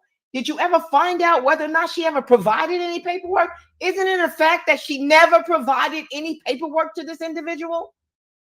Okay, so all of the testimony you was talking about that phone call really didn't amount to anything, right? Because he didn't get anything from YSL. In fact, isn't there another call where, in fact, Jeffrey Williams says that this person doesn't work for him, right? This is the same person that said everybody in Cobb County is slime, right? Right. So this is the same person we know that exaggerates on the phone, that tells lies on the phone, that's hyperbolic on the phone, right? You would agree with that, right, detective? Right. Tear their asses up. They too nice. I'm telling you, I'm not. When I Stated cross, I before, cross this too wasn't still. spilling the beans. This was him trying to cover the conspiracy, which was him shooting at the bus involving How do you get Mr. all of Dwayne that? How Carter. do you get all of that's just ridiculous. She went from That's here. such a stretch, right? Like you bootstrapping the fuck out of this evidence. That's crazy. I mean, the law allows you, circumstantial evidence allows you to draw the natural inference from a set of facts. But it's got to be a natural and logical inference. You can't be jumping all around the place trying to put square pieces in the round fucking. Come on, man. We didn't. I didn't get that from the phone call. I didn't get that. I did not get that from, and it was a series of phone calls. I didn't get that, even if you put them all together. I didn't get that. Like, come on. And is this the way that you all put evidence together? Is this just like how y'all put the evidence together when it came to the diamond teardrops in the remember that testimony? Mm-hmm. What was it, little Uzi Vert? And they said they were gonna kill him because he had 25 on his head or something like that, but really it turned out to be something completely different than what they were selling it as. Right. They did the same shit with the tweets. When the tweets was coming out, they did the same shit with the album and the artwork. Like everything that they do, they are interpreting it to be something that it's not. And the judge is letting them get away with it. It's unbelievable. Yeah, the judge, Mr. Steele needs to stop begging. Bobby says, "Well, I still often have to judge, please, or judge, I'm just asking you." It's ridiculous. Yeah, I don't know why he is begging. I don't know why he's begging. It hasn't worked. It's not gonna work. All you need to do is state your record. Make your record. Make your record. Don't try to curry favor. You're not making friends. Right. You're not there to make friends. You're not there to not piss him off. Right. You know what I mean? Like, so what if he's angry that you're objecting? Be angry. Scratch your ass and get glad. Ooh. So for all the reasons stated, Your Honor, All right. we would ask that you said overrule the objection. I'm going to overrule the objection, Mr. Steele. I will give you a continuing objection. I'm going to note that you've moved for mistrial once again. I'll also note that you have asked the court for a mistrial again before the positing of the next question. So with that, You know, that means absolutely fucking nothing. I'm going to make a note that it means nothing. Is granted that continuing objection? Are you granting it to all of us? the Harvey rule applies unless otherwise stated. So it would apply for all of you. The motion for mistrial as well as the continuing objection. I'll ask for a motion to sever parties then. Okay, I'm going to deny that motion at this point in time, sir. 105 instruction. And I will deny that as well at this time. Okay, can we call? A 105 instruction? You're denying a 105? 105 is a limiting instruction where you're asking the court No, sir. to instruct the jury on how they're supposed to. No, sir. I'm not gonna strike that at this point in time. I know that the court is recessing from the evening, but the attorneys have a quick cover, at least this attorney has a quick cover. Yes, you may. Yes, all of you can have a comfort break. Why don't we take 10 I really minutes? don't like him. Okay, all right.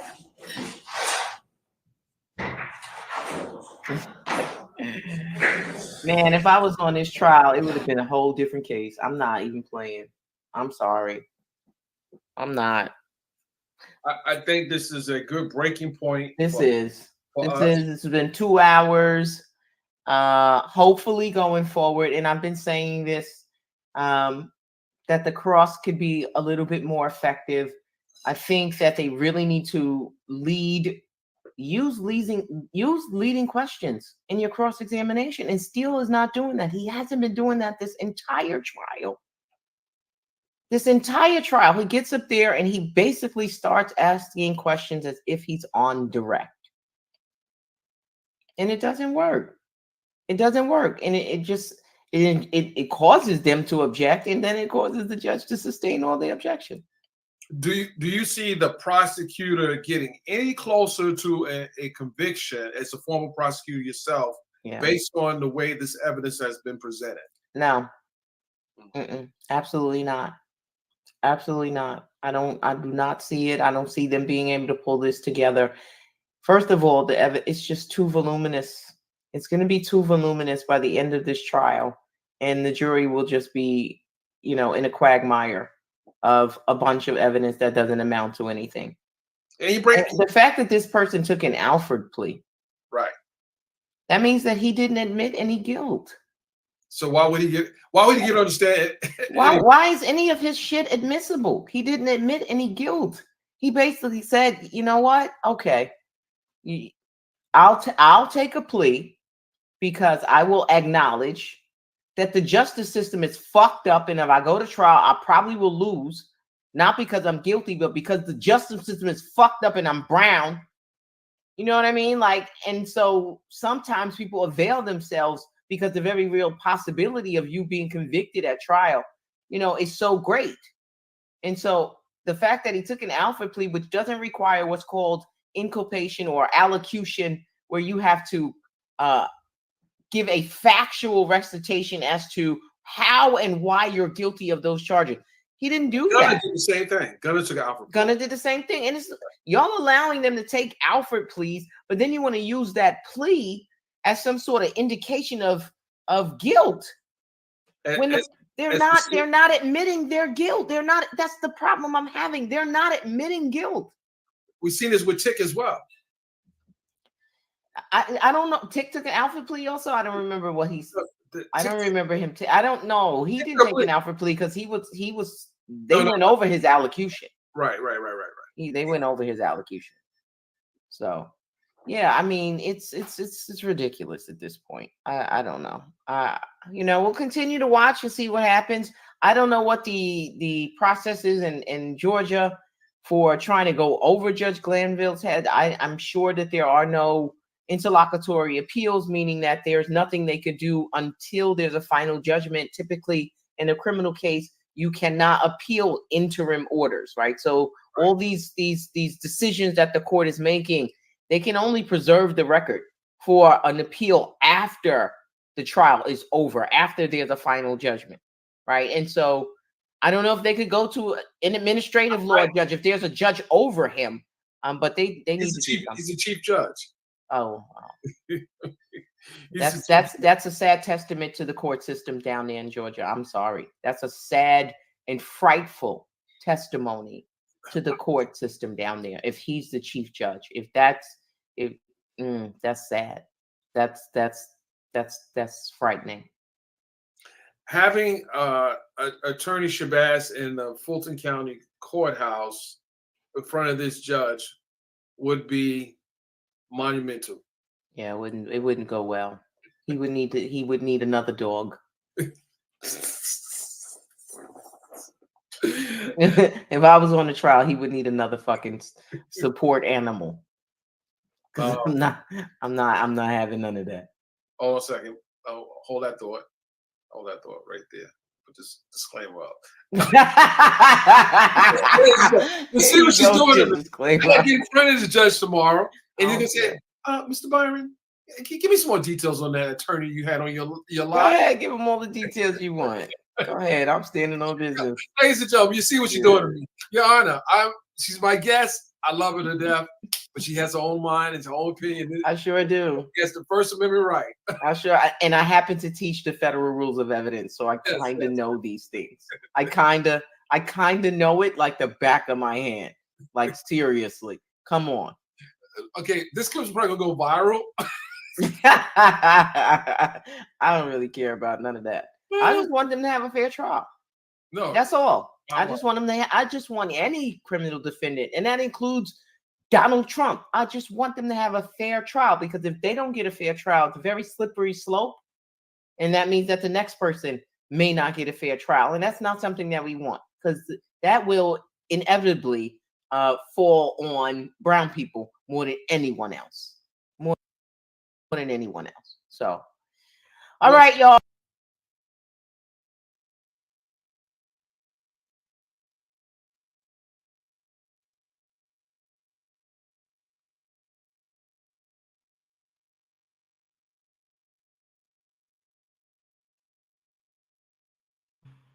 Well, ladies and gentlemen, that was a clip from 2 nights ago where I had my guest attorney Akeisha Al-Shabazz on the show, where we discuss the testimony of ATF agent Racy and how the objections are going against the defense.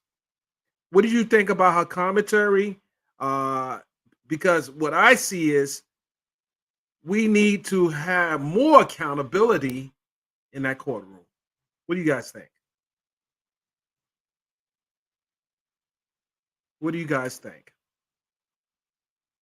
And again, this is this judge's courtroom, and while there won't be an interlocutory filing, there will be an opportunity at some point in time in this trial for the defense to be properly heard and address the jurors, because these are all arguments opposing the evidence that the prosecution is putting out. But we'll see what happens. We should be back in the courtroom shortly. I'm going to bring you guys to the cell until the judge gets back on the bench, which that should happen relatively soon. And there's a short day today. We should stop around 3 o'clock. So let's see what happens.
All right, ladies and gentlemen, please be seated.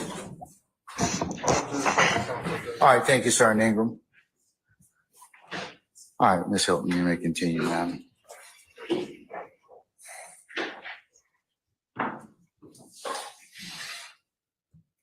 Earlier in your investigation, did you identify YSL as a music group early in this investigation? I did identify as a music group as well. Yes. Why was that? Because there was a music component with the Lil Wayne, and then with the Young Thug side of it, there was a music component. During the course of your investigation, did that change? Well, Or you no longer identify what was happening? I stand in objection. I'm sorry. I sustain an objection. Hey, Your Honor, she is for hearsay, and we're not discussing hearsay. Oh. All right, I'm gonna reverse myself. Overrule the objection, sir. At some point in your investigation, did it transition from investigating the music group to investigating something else? I mean, I would say it was almost immediately into something else. It wasn't like it was a gradual transition. It was almost immediately. What did it transition into? Well, a criminal organization. Basis. 701, 702. I'll sustain the question. You can rephrase, madam. Had Cobb County Police Department ever investigated YSL, the street gang? Relevant. Overrule, sir. Overrule. Yes, the Cobb County Police Department has investigated and identified YSL prior to this investigation. Yes. Was it as a street gang? Yes.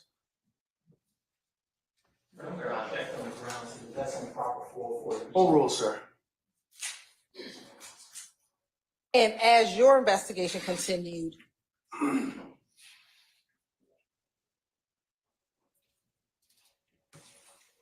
why did you initially refer to this as a music group first and then immediately transition into identifying it as a gang?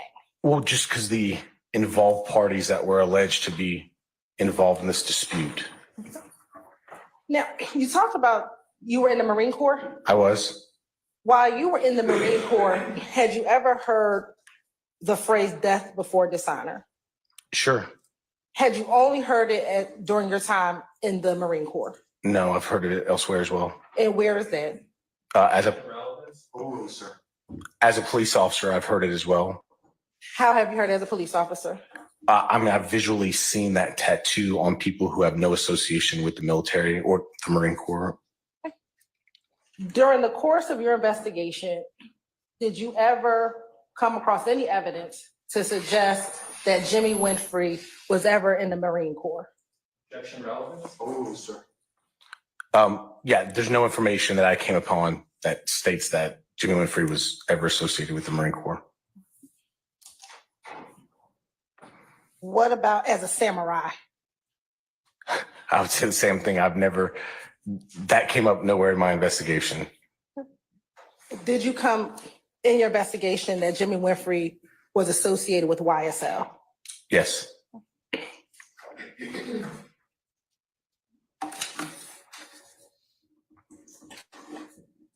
And was that YSL the gang or the music group or both? What's the basic objection, sir? Overrule, sir. I would say I have evidence of association of both. Both the music group and the gang? Correct, ma'am. Court's indulgent?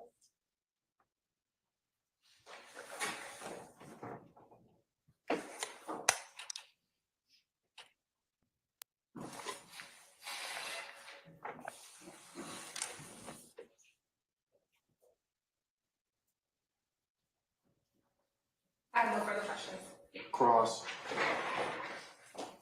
Mr. Sharp, go right ahead, sir.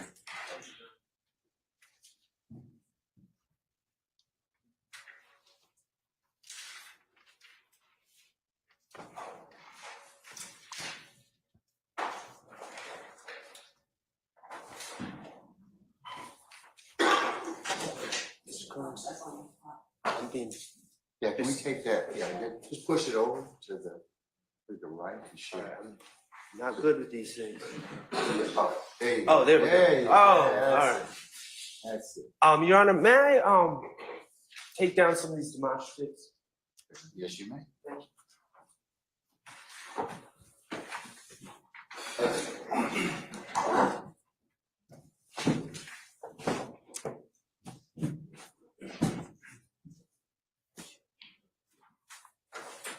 I am going to keep. No, I'm going to keep that up. So, what is that? Number for that? Okay. We can label 1990, 174. And then Jimmy was 175.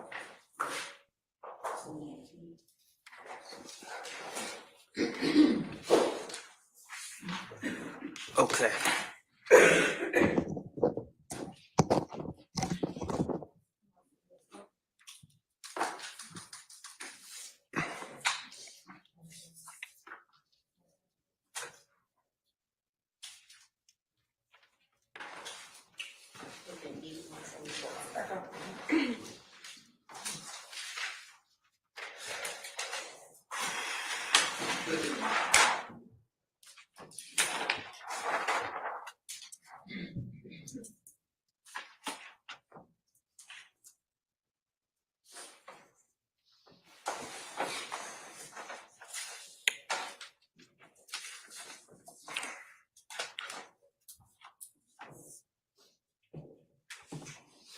So for the record, Your Honor, we're gonna mark the chart that dealt with 3383 as 175 echo, and the chart dealing with 1990 as 174 as demonstrative. You said 173 and 174? 175 to 174. Okay. 170. Echo. Okay. So 175 Echo and 175 Charlie. I'm sorry, 174 Echo and then 175 Echo Yes, Your Honor, as demonstrative. as demonstrative. All right. May it please court, Your Honor? Yes, go right ahead, sir. Thank you, sir. Detective Ricey, how are you?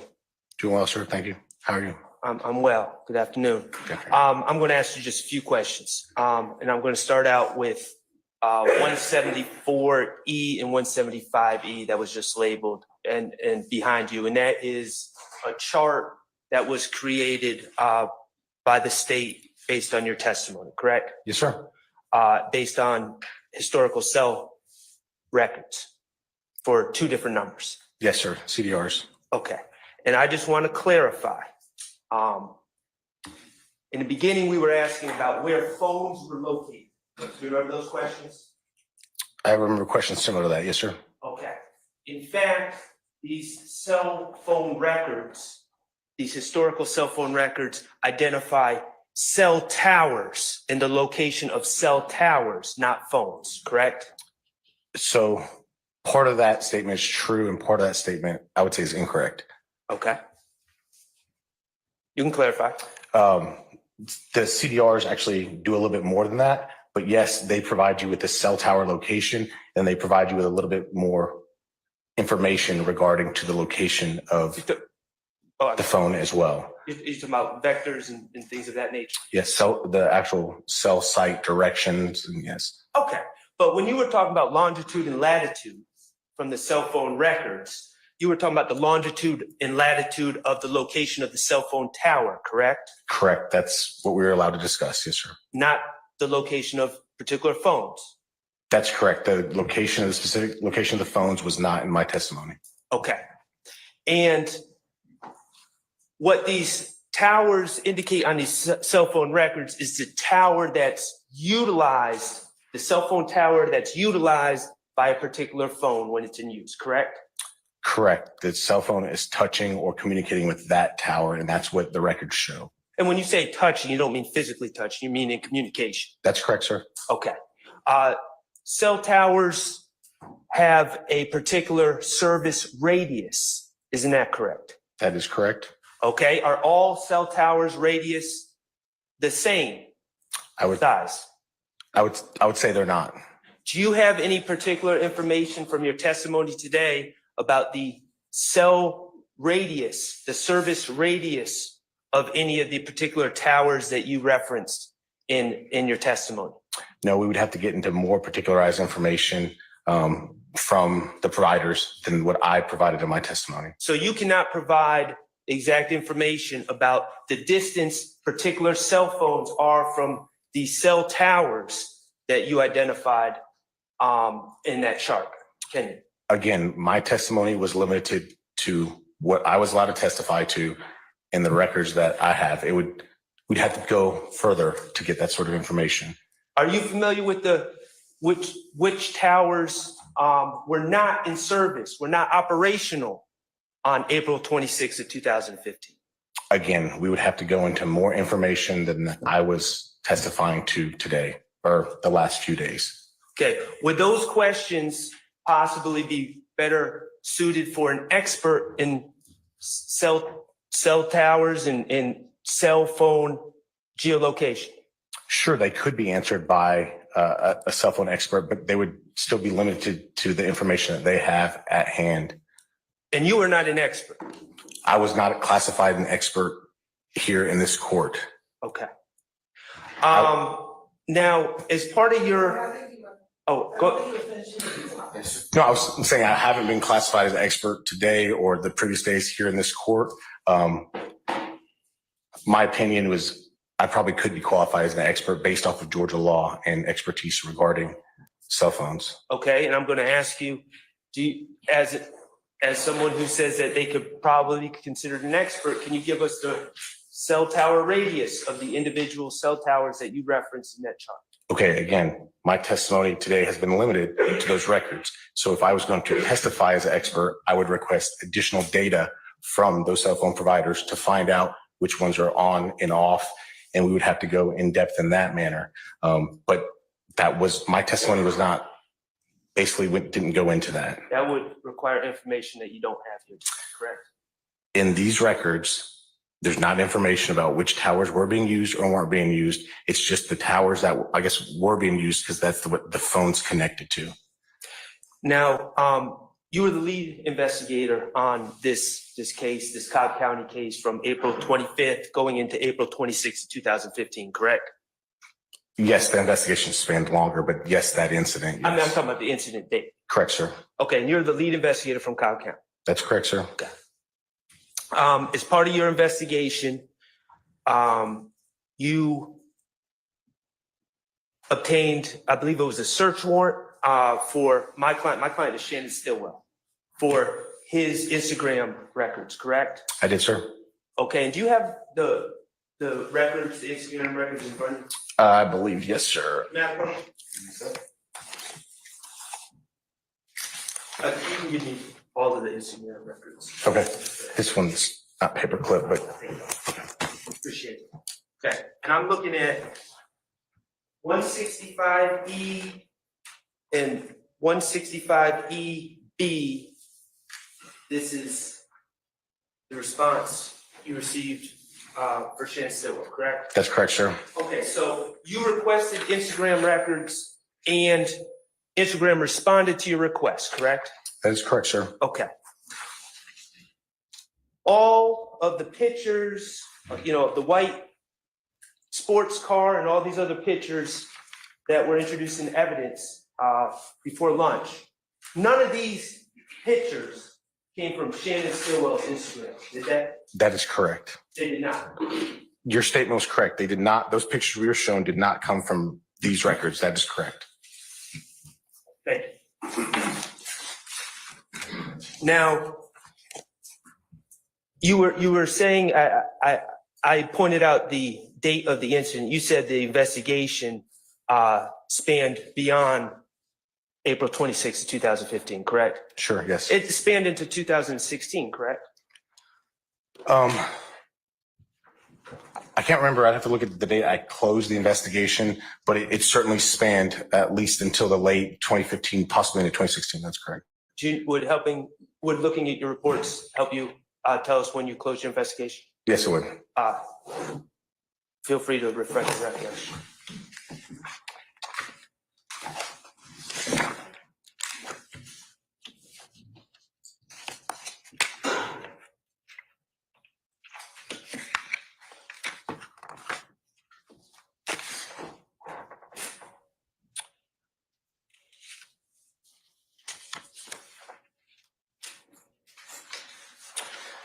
So it looks like I wrote the conclusion paragraph February 3rd, 2016, but it looks like I might have gotten some records back from some service providers past that date. But Okay. the conclusion paragraph, where I'm basically putting the case file together, February 3rd, 2016. Okay, so you would agree that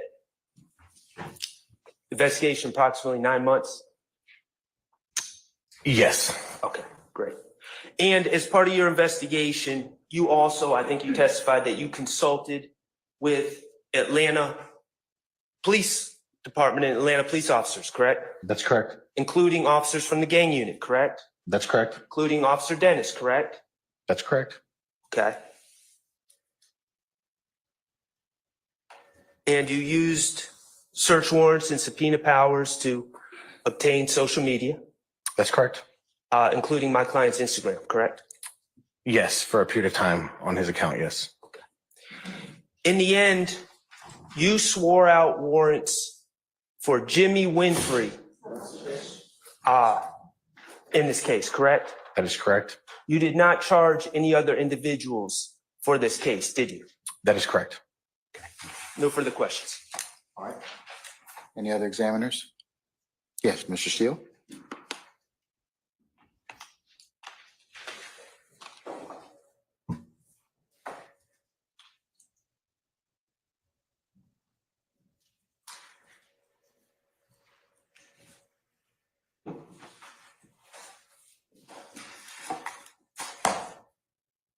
How are you? Doing well, Mr. Steele. Can I ask you a few questions? Of course. All right. And thank you for your service. Thanks, sir. Agent, I'd like to know, with the help of Mr. Knight, do you mind helping me? Okay. I think it's you. State's exhibit number 162E. I just want to make sure, 162. yes, that we are tracking each other here. With the court's permission, 162E should be on the court's list of admitted exhibits. If I could show that to the jury with the assistance of Ms. Knight. You can. Which one is it? 162E. May I approach, Your Honor? I did not realize there was. May I approach? Yes, you can. Oh, okay. Oh, the pictures. Okay. Yeah. I do. Yes, sir. You can, sir. Okay, and it's on the screen as well. I just want to orient, you went through a lot of information over several days, if that's okay? Yes, sir. This is an item that, I'm not saying it was you personally, but you or your coworkers located in that white Camaro that the jurors have seen photographs of. Fair to say? Fair to say, sir. And I just don't want any confusion because they're the same initials, but that JW that is on 162E right now on the screen, you see that? Yes, sir. That belongs to, I'm not saying it's his signature, I'm not asking you to identify his signature, but that's not Jeffrey Williams' relation. Is that true? I would agree. I would agree with that. Yes, correct. And that is, as far as we could tell from the whole document that's it's attached to, that's Jimmy Winfrey. I would believe you're correct. Yes. All right. That's correct. Now, and thank you so much, Ms. Knight. And Ms. Knight, if you can allow that to be shared, Zoom with Haley, that would be great if needed. The white Camaro that we've been talking about. Yes, sir. Okay. Does that, in your investigation, have any connection to Jeffrey Williams? Not to my knowledge, no. Now, I want to go back to obviously what brought us all together to have the pleasure of meeting with you. It's Saturday, April 25th, going into Sunday, April 26th. Is that the fair days of the week and the dates that we're dealing with at first? Yes, sir. Okay. And at that time, you made yourself aware through your investigation that Jeffrey Williams was working and performing in another state on those days. Is that fair to say? That's correct, sir. And when I say working, performing, I don't want to mislead anybody. Working on the evening of Saturday, April 25th, 2016, and then we're going to get to how, but then you tracked Mr. Williams coming back through Louisiana, Alabama, Georgia, like you testified to. Correct, sir. Okay. And on the evening of Saturday, April 25th, 2015, going into the next morning until about 6, 7 o'clock in the morning, whatever your memory is, Jeffrey was outside of the Atlanta, Georgia area, coming back towards it. Is that all correct? That's correct. Okay. Now, you also, the way you track that, and you told the jurors, there's 2 ways to go. There's an upper way and a lower way from Louisiana. Do you remember that type of testimony? I do, sir. And the way that you realize how Jeffrey's travel, or at least based upon information belief, was because you associate a certain telephone to Jeffrey Williams. So you surmise that that phone was with Jeffrey Williams' person. Correct. We know that phone was owned by YSL Enterprises. That phone was in the area that we knew Jeffrey Williams to be, and we have the video evidence of him performing. So yes, we have the connection and the belief that that is in his possession. Yes, sir. Okay. And that's how you track the phone on the lower way going from Louisiana through Alabama back to the state of Georgia. Correct, sir. All right. Now, I'd like to go through, just make sure we are correctly tracking which phone. And I just use the last 4 digits, but if we need all 7 digits, just tell me and you'll correct me if I'm wrong, okay? Yes, sir. The last 4 digits of what we believe I'm going to call Jeffrey Williams' phone during that period of time, April period of time, is 8553. Does that sound right? That sounds right. And again, I'm not saying he owns that phone. That phone is associated with phone calls and movement that we associate him with. So yes, that it's there being used, what we think is Jeffrey Williams, yes. And I think you just said it, but just to be crystal clear, I know that you don't sit there and put that phone and that phone number in his hand, but based upon your investigation, you concluded that the 8553 number is with Jeffrey Williams during this relevant period of time. Yes, like more likely than not, that phone is associated with YSL Enterprises. That phone was in Baton Rouge, Louisiana, and we had reason to believe that phone was owned or operated by Jeffrey Williams.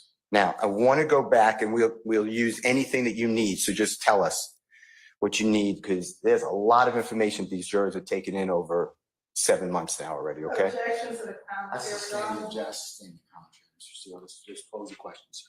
All right. I want to go through the records.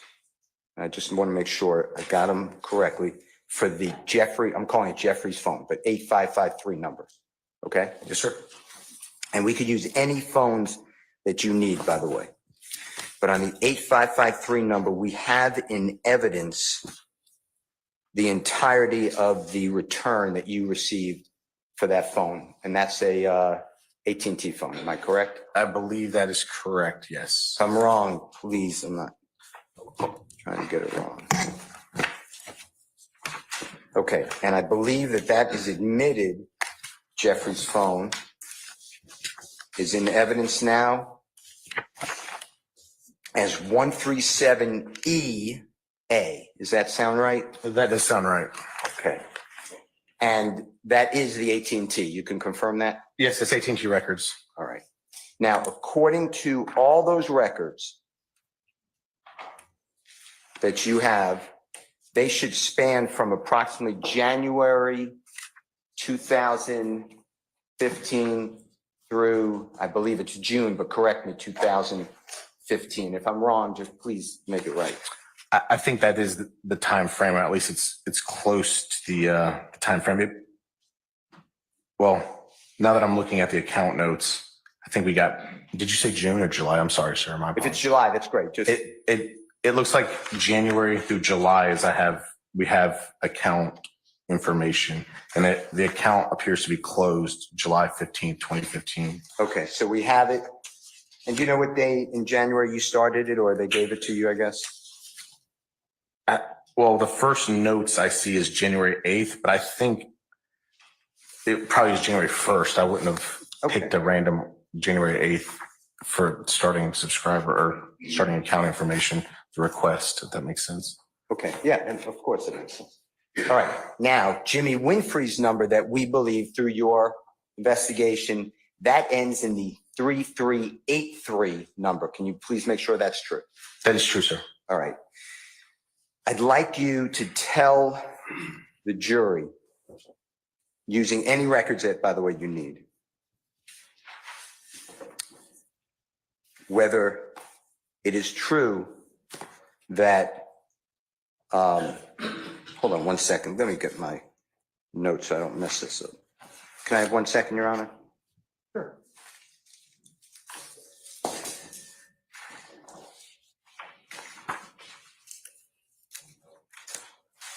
I apologize. Give me 1 second, okay? Yes, sir. Thank you.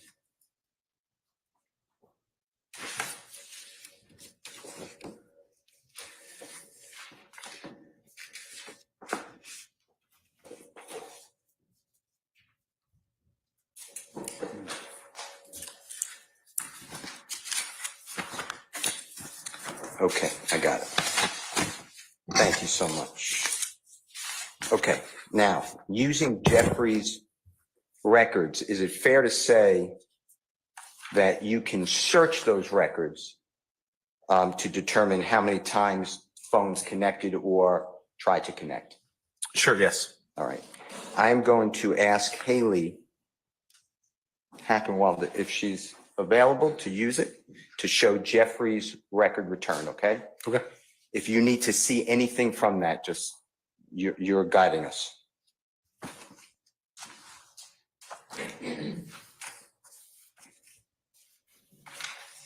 And if the honorable court can permit that to be used on the screen, it's already admitted into evidence, Your Honor. What exhibit number, just for purposes of reference, are we talking about?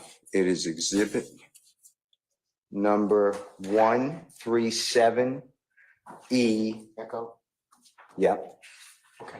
And it's the entirety All right, sir. of the document. And just for the jurors to know, there's nothing wrong with it, but you pulled out, or the state pulled out just a section of those. I'm using the entire record return, okay? Correct, sir. All right. Now,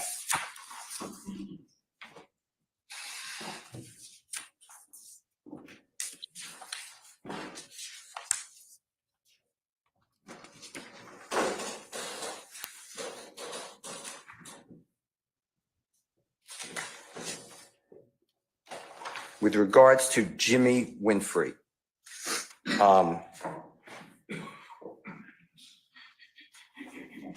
in April 2015, so I'm including the entire month, okay?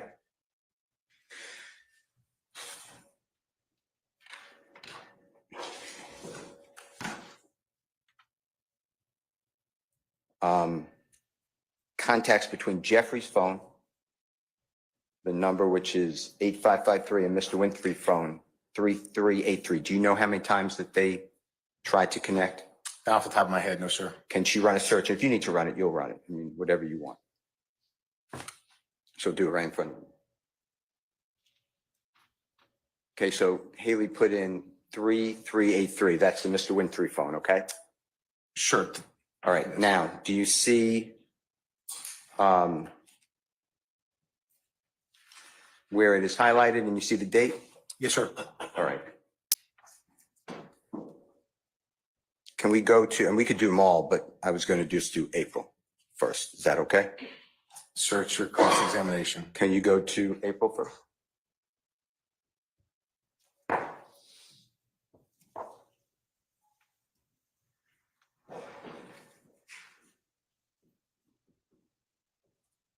Okay, we should be in April. So if you go back to April 1, scroll up.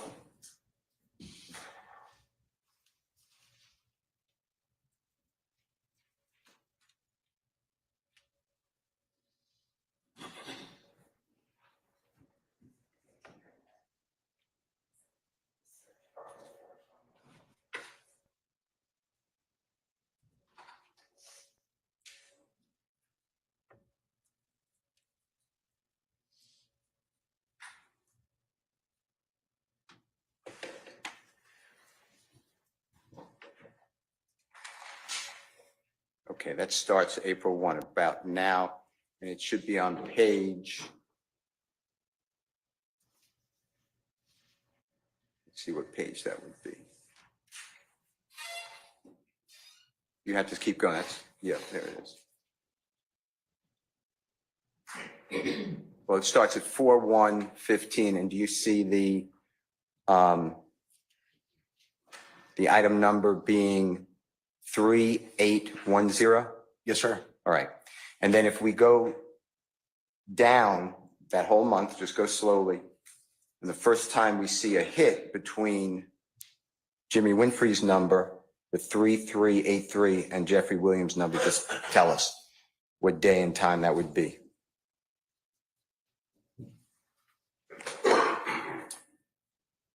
I mean, it looks like we jumped, but the first one I see is that 4/29/15. Okay. And we have to do our conversion, correct? Because these are the AT&T records. That's correct, sir. So do you know how to do that conversion on this by looking at it? Well, sure. So it looks like the column, well, I guess it'd be the third column from the left. So we're in like the 5,400, 23 or whatever, if you want to pick whichever one. I guess it's 24 for that first highlighted portion. So we look for the third column over. Yep. Kind of what was just highlighted there, and 0010. So subtract 4 from that for this time of the year. And then we would get the number. So that's about 8:10 p.m. is what I would say it is. Eastern Standard Time. Correct, sir. Converting it to Eastern Standard Time. Correct. Exactly. So, and just for the jurors to know, the number all the way to the left, and you said it, is 5,400 and either 24th or 25th item listed on the calls. Is that fair? That's fair. Yes, sir. And then the next column is the date, which is 4/29/15, right? Yes, sir. And then the next column, as you said, is military time. So it would be just after midnight, 12:10. Yep. So it's UTC time. So it's the Universal Time Coordinated, or GMT, or Zulu. It goes by the same thing. So that's the time for the Greenwich Mean Time, Universal Time Coordinated. So depends on where this phone is at this time. But yes, if it was Eastern Standard Time, that would be 8:10 p.m. And then we flip it back. That's how you got the 8:10 from the right after midnight. Correct, sir. Okay. The next one is, do you need the column? The next column is 0:03. You see that? If my memory serves me correct, that's the time it takes in which for the phone to be answered, like it's ring time basically. And then the fourth column is the connection, how long the phone was actually connected. So the phone was connected in this call 0. Yes. Okay. Meaning it did not connect. Correct. Did not connect. If that fourth column is showing 0 and the other one's 3, then that's it ringing. Correct, sir. And then the next column is do you know if that's the initiating number, the number that's being called, the number that's initiating the call? From my memory, I think that first column is originating number. Yep, originating number. And that next column is a terminating number, which receiving number. Okay, so it's Mr. Winfrey's phone calling Mr. Jeffrey Williams' phone. Correct, sir. Not being answered, fair to say? Yes, that's what appears from this one. Okay, and there's 2 of them in a row. It's the 5,424, that's all the way on the left, bottom, second column from the end, and then 5,425 call. You see Correct, that? sir. Yes. And that's the same thing. So it's Mr. Winfrey's phone calling Jeffrey Williams' phone, and neither time does it connect. That's what appears. And in Correct. the entire month of April of 2015, those are according to these records, those are the entirety of the contact between those phones. Yes, for these records, for this number, that's correct. Okay. Now,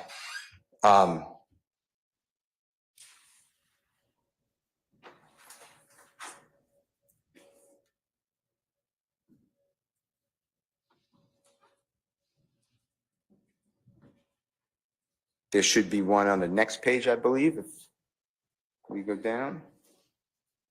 You see that? And it's 5426, so it's really the next sequence, same time, same date, 4/29/15. Correct, sir. And that again is Mr. Winfrey's originating number. Is that right? Or did I do that wrong? You see that? No, I'm looking at it. I'm just trying to figure out. Yeah, so the originating number, and there's 3 numbers listed, but yes, Winfrey's is that top one, the 8553 is the middle one, 991 is that bottom one. Okay. And do you see in the features that's highlighted to the right, see that? Yes, sir. You see the VM? Do you remember what that stands for? Sure. So I think I do, but there's a key that comes with every return that tells you what it is. And VM, I believe, is voicemail. Okay. Sure. And the next one is CFB. You remember what that is? Oof, I'd have to look for that one. I know the NOIP, talking about like network types and whatnot. But yeah, I'd have to look for CFB in the key. Let me just see if this helps you. May I approach, Your Honor? You may, sir.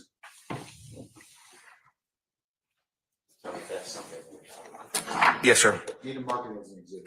Okay. For identification. Sure. I'll mark it, Mr. Williams, today's date, number 1 ID. Is that okay? Do you have a pen up there?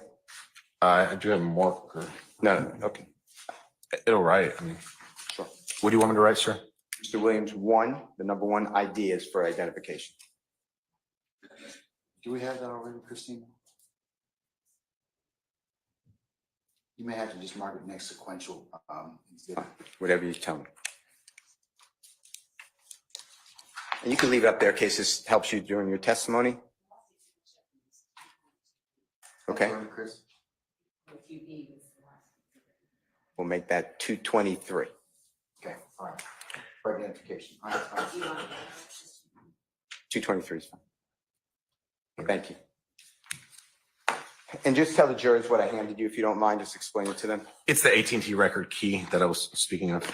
Just explain what that does. It's kind of like the directions to make interpreting cell phone records that response easier. So all these kind of like short letters, it makes it mean something. It's just like a legend or a key on a map. It just kind of tells you how to read it. Can you tell us what CFB stands for, if you don't mind? Call forwarding subscriber busy. Okay, and you know what that means, I assume? I mean, I know what call forwarding is, and I know what it means to be busy. Okay, and does that explain these numbers? It likely forwarded and then went to a voicemail, hence the VM. Okay. Yes, sir. So again, there's no contact that we know of on these records. When I say contact, I'm not saying the phones don't connect on those occasions on the same date about the same time, but we can't tell if there's any communication. Fair to say? There's contact. There is a time. So it was connected for a period of time, but that could be the voicemail, right? So we do see 4 seconds, but that could be, again, connection to voicemail. And other than, and just complete it, if you don't mind, Haley, just show the jury and Agent Racy the rest of April.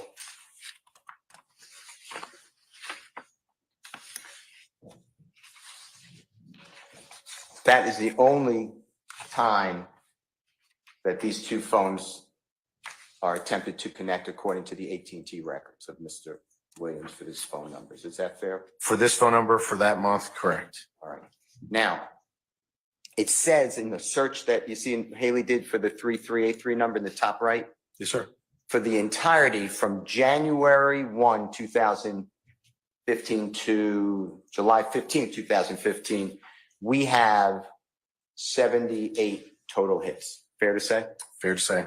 And what we just looked at were 3 total hits, even though they were on the same date, almost at the same time, because I just looked at the time and they were all approximately 8:10 Eastern Standard Time. Fair to say? Yes, sir. All right. If the jurors will have this in evidence, but that is everything on Mr. Winfrey for the, according to these phone records, between the 2 in the month of April that we are investigating. True? For this phone record, yes. Okay. All right. Now, I'd like to, you talked about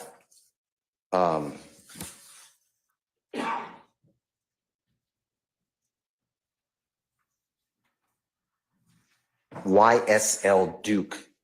YSL Entertainment Maybe Inc. Duke phone or Duke YSL Entertainment phone, something like that. Do you remember that subscriber information? Objection, Your Honor, to assume effects not having with the ink or something. I stand objection. You can refresh. What was do you remember what the code is? It was, the subscriber name was YSL Duke. Okay, thank you. Now, that number for the jurors, just so we know that we're talking about the same thing, that ends, and if you need the whole number, just say it, but that ends in the 5790 number. Is that fair to say? I believe that is correct. All right. Now, through no fault of your own, but we don't have any historical cellular tower information for that phone. True? That is true. I just did a subpoena, so we don't have the cell site location data for that phone. Correct. All right. And I'd like to talk with you, though, about that number. Now, you know Duke, or YSL Duke maybe, or Duke YSL, to be associated with, I'm not saying there's not other people, but associated with a gentleman named Martinez Arnold. Is that fair to say? Fair to say. And you identified him from two different, a video that the jurors saw and a photograph that the jurors saw. Do you remember those? That's correct, sir. All right. Now, you know that Martinez Arnold or Duke or YSL Duke, whatever, same person. You know from that video that you took off the internet from the blogger.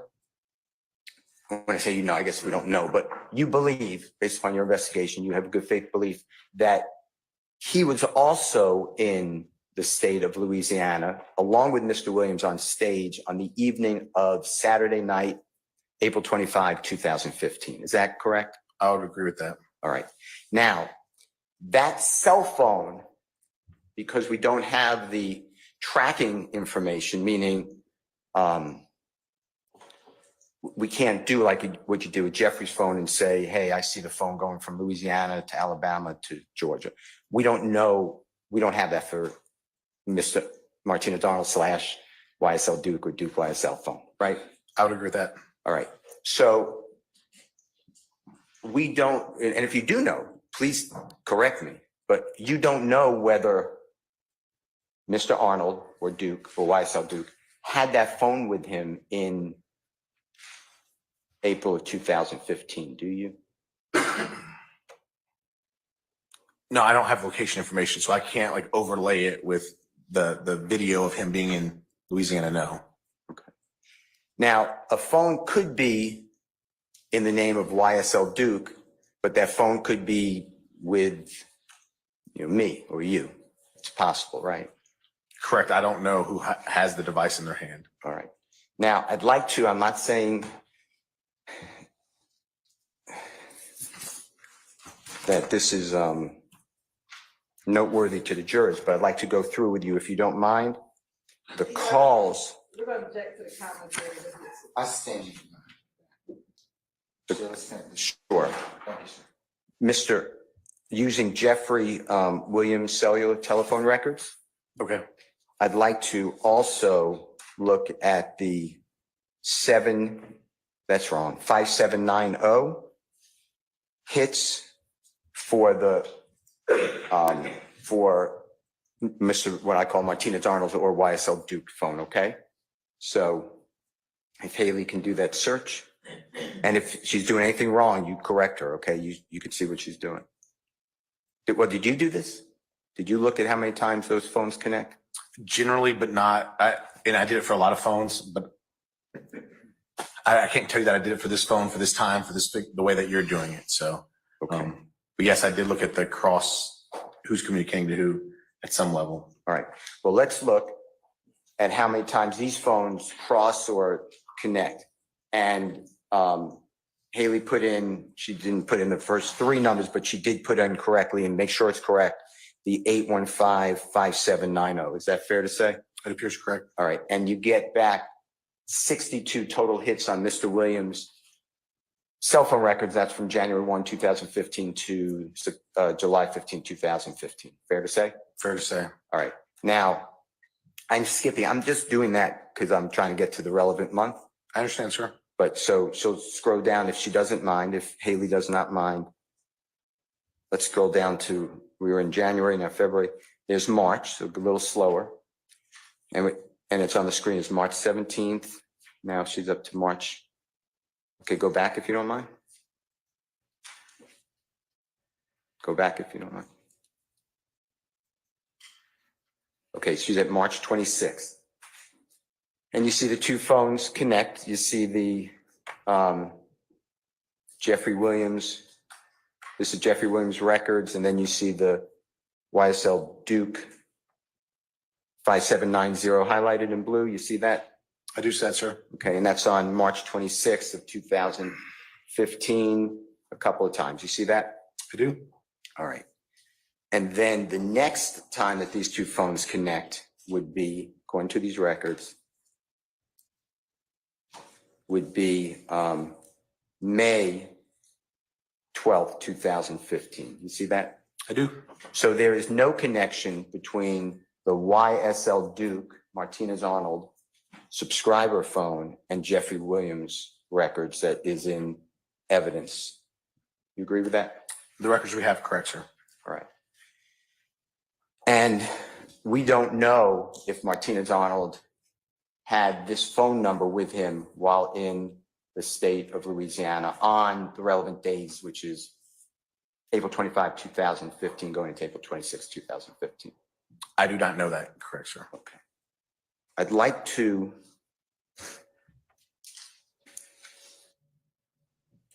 go to a phone that I think you referred to it as the YSL Enterprises phone. If I didn't, just correct me if I'm wrong. Is that true? Is that what you were referring to? There's two phones that we went over that we entered into evidence that are labeled YSL Enterprise. YSL Enterprise. I'd like to talk with you about the 1990 phone, okay? Just orient yourself, tell me when you're ready.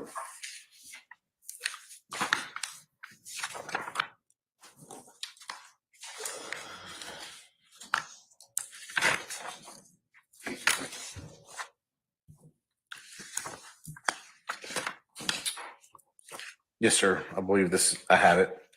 Okay. Yes, sir. And that phone, you from your extensive investigation, you know that phone to be used by Jeffrey's sister known as Dolly. Is that fair to say? I think that's fair to say. That's what we believe. Yes. Okay. So, and I understand that the state was using, and you were using, YSL, help me, Enterprises? Enterprise. But I'd like to just, for an individual, if you agree with it, I'd like to just call it Dolly's phone, if that's okay, if that's accurate. Does that sound right? Yeah, we believe that to be the phone. Again, we don't know who's holding it, but we believe that's correct, sir. All right. So using the 1990 phone, not just this YSL Enterprise, but Dolly's phone, and the jurors heard your testimony, I'd like to know whether it would be okay with you, if it helps you, for Haley to do a search on how many times Jeffrey Williams' phone, which is again 8553, connects with the Dolly 1990 phone, okay? Is that Sure, okay? yeah. All right. And she is putting it in, and she put it in, just make sure it looks right to you, the 583 1990, and she has 174 hits. You see that? Yes. And that again, January 1, 2015, July 15, 2015, right? Yes. All right. And if we can go to our, month at issue, which is April, and just see how many times Jeffrey's phone and Dolly's phone connect. And we're starting at April 1 of 2015, okay?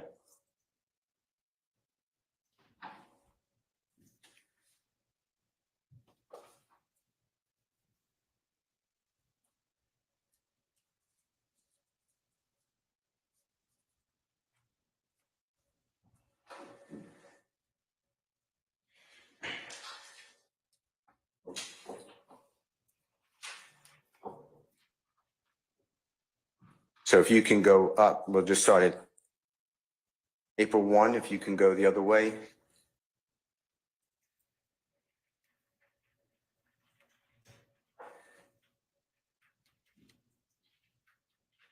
And that is going to be, April 1 should be contact, or it says item three, and Haley's highlighting 3810. You see that? I do, sir. All right, now let's see how many times these two phones connect in April 2015. You see the first connection on item number 4208? That's Yes. wrong, I said it wrong. Yeah. 4218? 18, yes, sir. Okay, and you see the date as the 6th day of April 2015? Correct. And the time, and I know you have to do your conversion, so what time would that be? So that's 2000. So -4 would be 16. So convert that to basically local time, would be 4:26. One more time? I think I might have. No, you did. It's so it's 6:26 -4. I'm sorry, because a 24-hour clock, that's 10 o'clock. That's 10 p.m. I'm sorry. That's 8 p.m. -4. Yeah. So I was correct the first time. 4:26 p.m. I'm sorry. And we're talking about our time here in Atlanta. Correct. We're talking about Eastern Standard Time. Okay, and then that is a 17-second time for until the phones connect. Is that how you understand the seizure time? Yes, we can go back to the key, but Yeah, yeah, please. it's my understanding I think that's the ring time for AT&T. Correct. Seizure time is the time it takes to connect the call, measured from the moment the caller presses send to when the call is connected. So I was correct. The dial time. Yeah, this is the rings. Correct, sir. Each ring between is about 4 seconds. Does that sound right? If you know that. I mean, that sounds correct. Okay. I wouldn't argue with you. The next one is ET. That's the ending time, or it's probably a better word for that. It calls it elapsed time at the duration of the transaction. Okay. So this is 0. So they didn't speak. Correct. Correct. And then you have the originating number is the Dolly phone, right? The 1990. That is correct. And then calling Jeffrey's phone, the 8553. Fair to say? Correct. And then the next one is pretty much the same time, same day.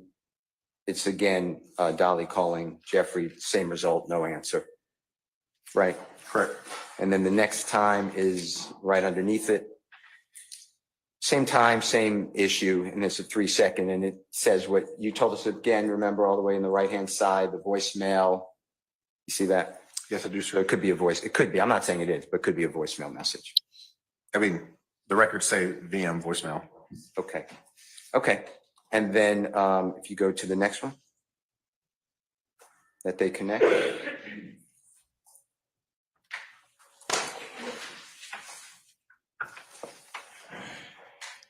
So it looked like it's about a week later on the 13th of April 2015, and it's item number 4496. Yes, sir. And again, this now is the originating number is Jeffrey, if I did that right, calling his sister Dolly. Fair to say? It's fair to say. Okay. And again, it looks like it did not go through. Is that right? Correct. All right.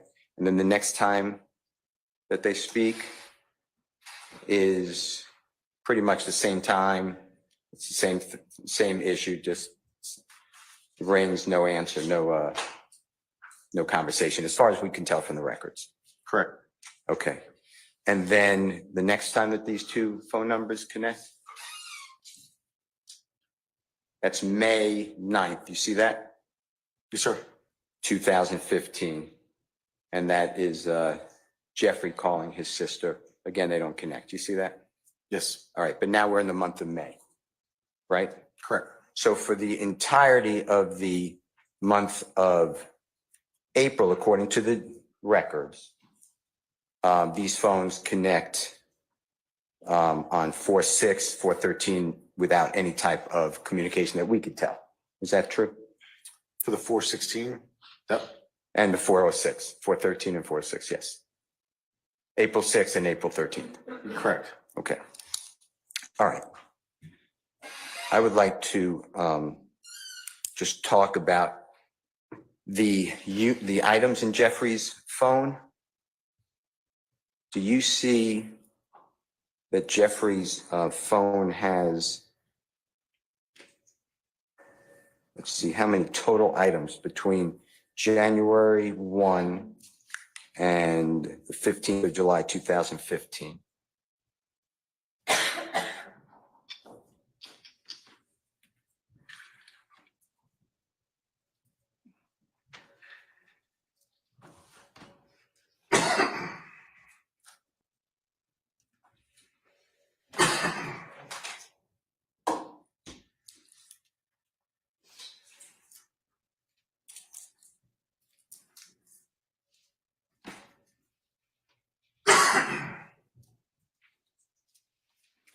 Do you see that? Tell the jurors how many items, meaning how many calls were coming or going. Looks like 12,265. So for the 7 months, that's approximately, can you figure out the math? How many connections per month? Oh, yeah. 7.5 months. Well, and we don't know if there's a peak month. I don't know that. So I would be speculating. But yeah, so there's 12,265 out of a 7-month window. So what is that per month? Understanding some months may be a lot more than others. I mean, gosh, I guess it's like almost like 2,000 something roughly. If it was equal months, but we don't know peak times. We don't know anything like that. Sure. Okay. Now I'd like to go to a gentleman who you said you got the phone number to from the Honorable Retired Detective Gaither. Do you remember a man named Demekin Garlington? Do you remember that? I do. I'd like to just make sure that we're tracking the same number, okay? Would that number be the number ending in 9229? Yes. Okay. With your permission, I'd like, and the court's permission, obviously, I'd like Haley to run the search on Jeffrey's records connecting to the number ending for Mr. Garlington from January 1, 2015 up to July 15, 2015 for Mr. Garlington's number ending in 9229, okay? It's your cross-examination, sir. All right. And tell the jurors how many hits there are between Jeffrey Williams' phone, Mr. Garlington's phone. I have a little box with a camera on my screen. I'm sorry. And the box is there. I can't see that, sir, because it's with our little Zoom or whatever box is there. Do you see where it says right in the center? Does that help you? It was just moved to the left. No.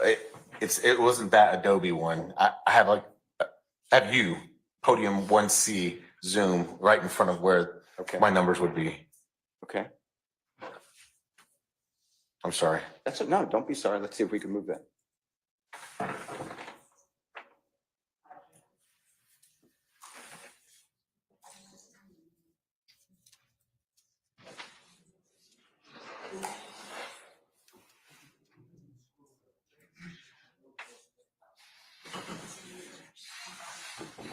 I hate to mess her up if it's touchscreen.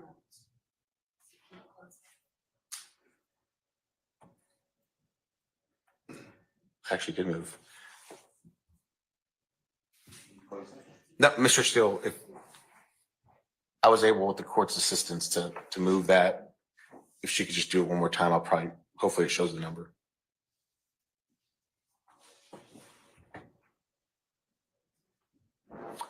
Okay, so that's what the issue is. There's no number showing up on that part. It's saying it's finished and there's no matches. So my apologies, sir. No, don't apologize. We appreciate what you're doing. Okay, so for Jeffrey Williams' phone to Demekin Garlington's phone, according to retired Detective Gaither, the Honorable Retired Detective Gaither, they'd never connect. Fair to say? These phones don't connect in these records, correct, sir? Okay. Now I'd like to do another phone, if you don't mind. Mr. Steele, now might be the time to. Whatever, I am with the court. All right. All right. Ladies and gentlemen, as promised, we've gotten to about 3 o'clock and this is a natural stopping point. So what I'd like to do, ladies and gentlemen,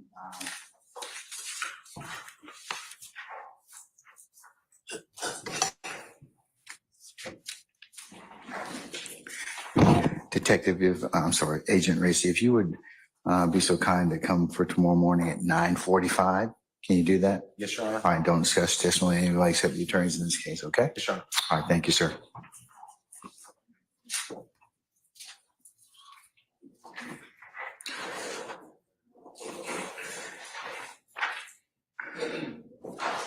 All right, ladies and gentlemen, jury, any ministerial inquiry of me?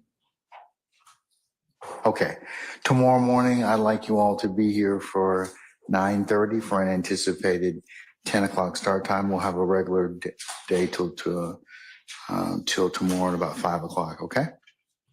All right, if you don't have any other inquiry, let's go through your customary admonitions. Remember to leave your notepads in the basket as you leave. Remember that you are not to discuss this case amongst yourselves in onesies and twosies as you're going whatever means of conveyance as you're back there in the jury deliberation room. Remember, it will be a violation for you to go ahead and take your notepads, and we'll start recapping the testimony, comparing notes, or otherwise handicapping testimony as you go along. Remember, you cannot do any of those things until this court tells you and gives you instructions on how you to begin that particular process and manage it. So remember, you're not authorized to go to any third-party sites as websites or seek any other additional outside information that's not presented within the four walls of this courtroom, because you only consider what has been presented within this courtroom.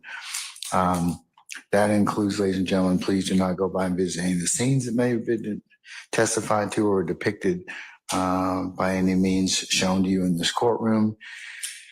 And remember that, ladies and gentlemen, if any third party should try and talk with you or approach you either by phone or any means of communication device, or if in person, that you need to let myself and Sergeant Ingram know immediately.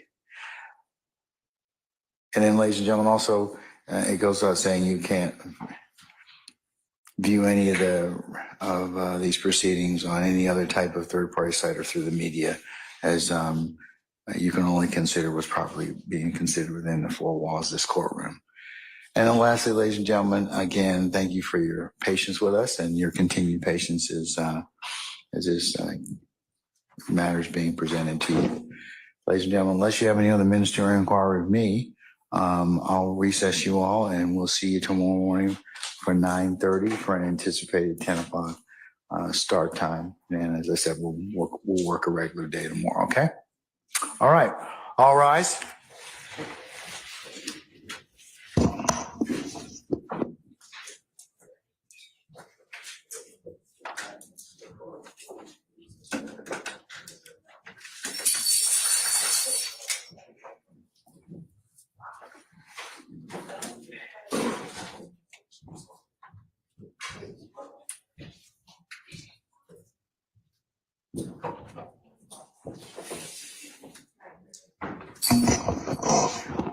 All right, ladies and gentlemen, please be seated. Our jury has left us.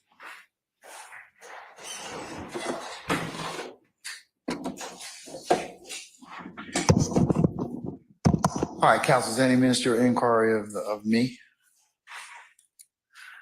Yes, Your Honor, we do believe that tomorrow it will be right that the state will plan on introducing Mr. Winfrey's certified copy of conviction. And so I believe Mr. Steele maybe had some further objections. And so I know we'll need to take that up probably first thing in the morning. All right.